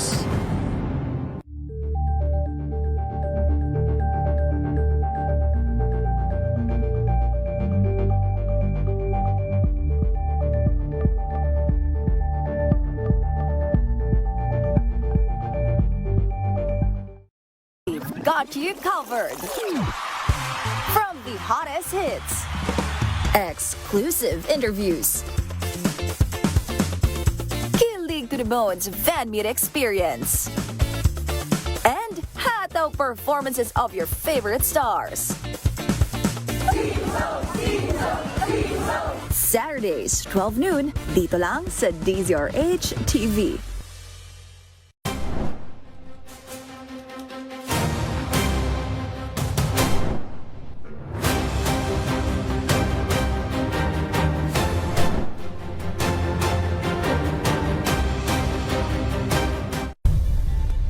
Nagsimula sa pangarap hanggang sa maabot ang tagumpay. Iba't ibang kwento, iba't ibang mukha ng atletang Pilipino. Mas pinatindi, mas pinalakas, Na lamang bago mag-alas 8 ng umaga, atin ngang balikan itong paghahanda ng ilang ahensya at syempre mga NGO partner para pa rin sa Semana Santa. Kasama natin ang manager ng Safety Services ng Philippine Red Cross, si Sir J. Lord Abrigado. Sir J. Lord, magandang umaga. Welcome sa DZRH. Magandang umaga po. Magandang umaga po. Magandang umaga sa lahat ng ating tagapakinig. Sir, sorry alam namin busy kayo. Inabala pa namin kayo. Mabilis lang to ngayong morning. Dapat tama ba may mga naka-heightened alert rather itong Philippine Red Cross na by the way celebrate lang anniversary kahapon. Happy anniversary. Naka-heightened alert na ho kayo para ho sa Holy Week break. That's correct po. Actually po, ngayong Semana Santa, magde-deploy po kami ng 1,840 na volunteers at 313 na staff. Sila po ay magtatao sa ating 375 na first aid station. At 137 na welfare desk. Ito po ay matatagpuan sa mga airport, po, at sa mga pilgrimage area at sa mga tourist spots dahil may mga kapamilya tayong sasamantalahin ng Semana Santa para magbakasyon. Sir, yung pag tinanong mo ang Philippine National Police, ang kanilang isa sa mga binabantayan maliban doon sa mga road accidents or road rage, yung insidente ng pagkalunod partner. Ang dami raw nung last year. Ito ba'y naibabahagi yung shared data with the PRC at ano siguro sir ang gagawin natin para mabantayan itong mga tourist destinations na binabanggit? Right. Nung nakaraang taon, nationally may naitala na 20 plus na drowning incident. Dalawa dito ang cater ng Philippine Red Cross. Siguro para maiwasan natin ang mga ganitong insidente, number one, kailangan maging familiar tayo sa mga pupuntahan nating tourist destination. Alamin natin kung ano ang sitwasyon nung pupuntahan natin. Meron ba itong mga naka-duty lifeguards? Ayan. Kung wala naman, maaat na rin ito maiwasan sa pamamagitan ng body system. Huwag maglalangoy ng mag-isa. Kailangan lagi tayong merong kasama. Tignan din natin yung mga rules and regulation doon sa papaliguan natin. Dapat sumusunod tayo dito. Huwag maglalangoy, lalo na kung umiinom ng alcohol. Ayan. Ayan, yung mga lasing. Paborito ko yan Ayun. So, iwasan po natin ito. At lalo na kung tayo ay babiyahe para magbakasyon, alamin natin kung saan ang pinakamalapit na ospital, pinakamalapit na police station, at syempre, alamin natin kung nasaan ang mga first aid station ng Philippine Red Cross. Magpapakalat din kami ng mga trained lifeguards ng Philippine Red Cross sa mga piling tourist destination katulad ng Bohol, Boracay, Palawan, Cebu. Yan, meron po tayong mga naka-duty lifeguard po dyan. Sir J. Lord, ito po bang monitoring natin kung may details tayo ngayong Abril? Ilan na po ang naitatalang nalunod? At iba pang related incidents sir ngayong Holy Week? Right. Nagsimula ang aming operation noong Biyernes pa ng gabi hanggang sa kasalukuyan.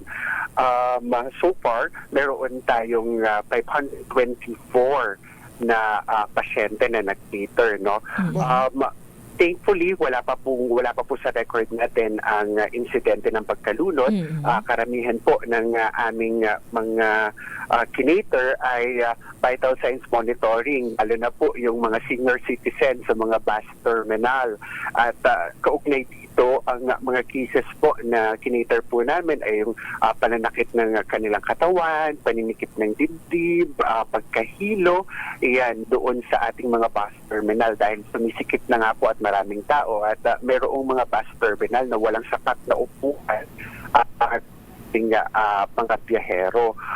So far, thankfully po, wala pa pong major incident na cater ang Philippine Red Cross. Ang pinakamalala lang po ay nahimatay. Ngunit hindi naman po nagawa naman po ng pangunang lunas ng ating team. Alright. Sir, yun lamang po at makikibalita kami from time to time. Ingat po kayo, mainit po ang panahon. Thank you, sir. Maraming salamat. Maraming salamat. Si Sir J. Lord Abrigado ng Philippine Red Cross. Ay, susunod na ang programang Damdaming Bayan ngayong Holy Wednesday kung saan inaasahan at aabangan nating lahat itong Abangan. resulta ng ikatlo na ito, matakay mo. Ikatlong nationwide pre-election survey ng Manila Broadcasting Company DZRH. Wala na lamang kung isang buwan bago ang May 12 elections. Isinagawa ito April 12 to 13. Sino-sino sa inyong mga manok? Ha? Sino kaya ang nangunguna? Yun, nangunguna at pasok sa atin hong winning circle. Ang tabayanan niyo yan with Deo Macalma. Boss Deo, ikaw na ang susunod. Promise. Oras natin sa tindahan ni Aling Nelia. 1 minuto bago alas 8 ng umaga.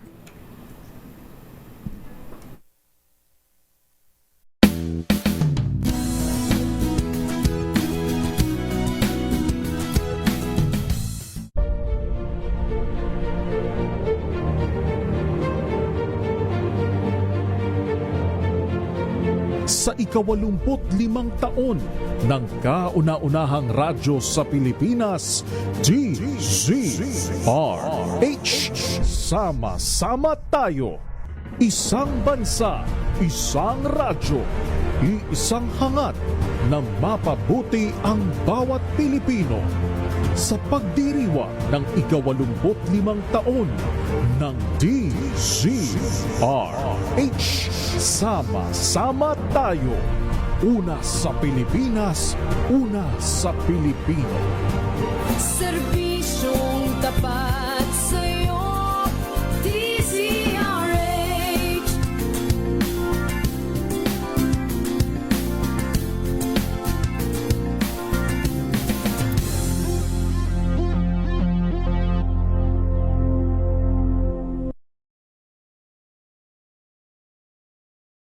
Alamin ang mga maiinit na isyung pambayan, mga balitang kailangan mong malaman, usapin sa pamahalaan, politika, ekonomiya at kabuhayan. Ito ang mga dapat mong malaman, pakialaman at pag-uusapan dahil kayo ang tinig ng mamamayan dito sa Damdaming Bayan, live sa DZRH.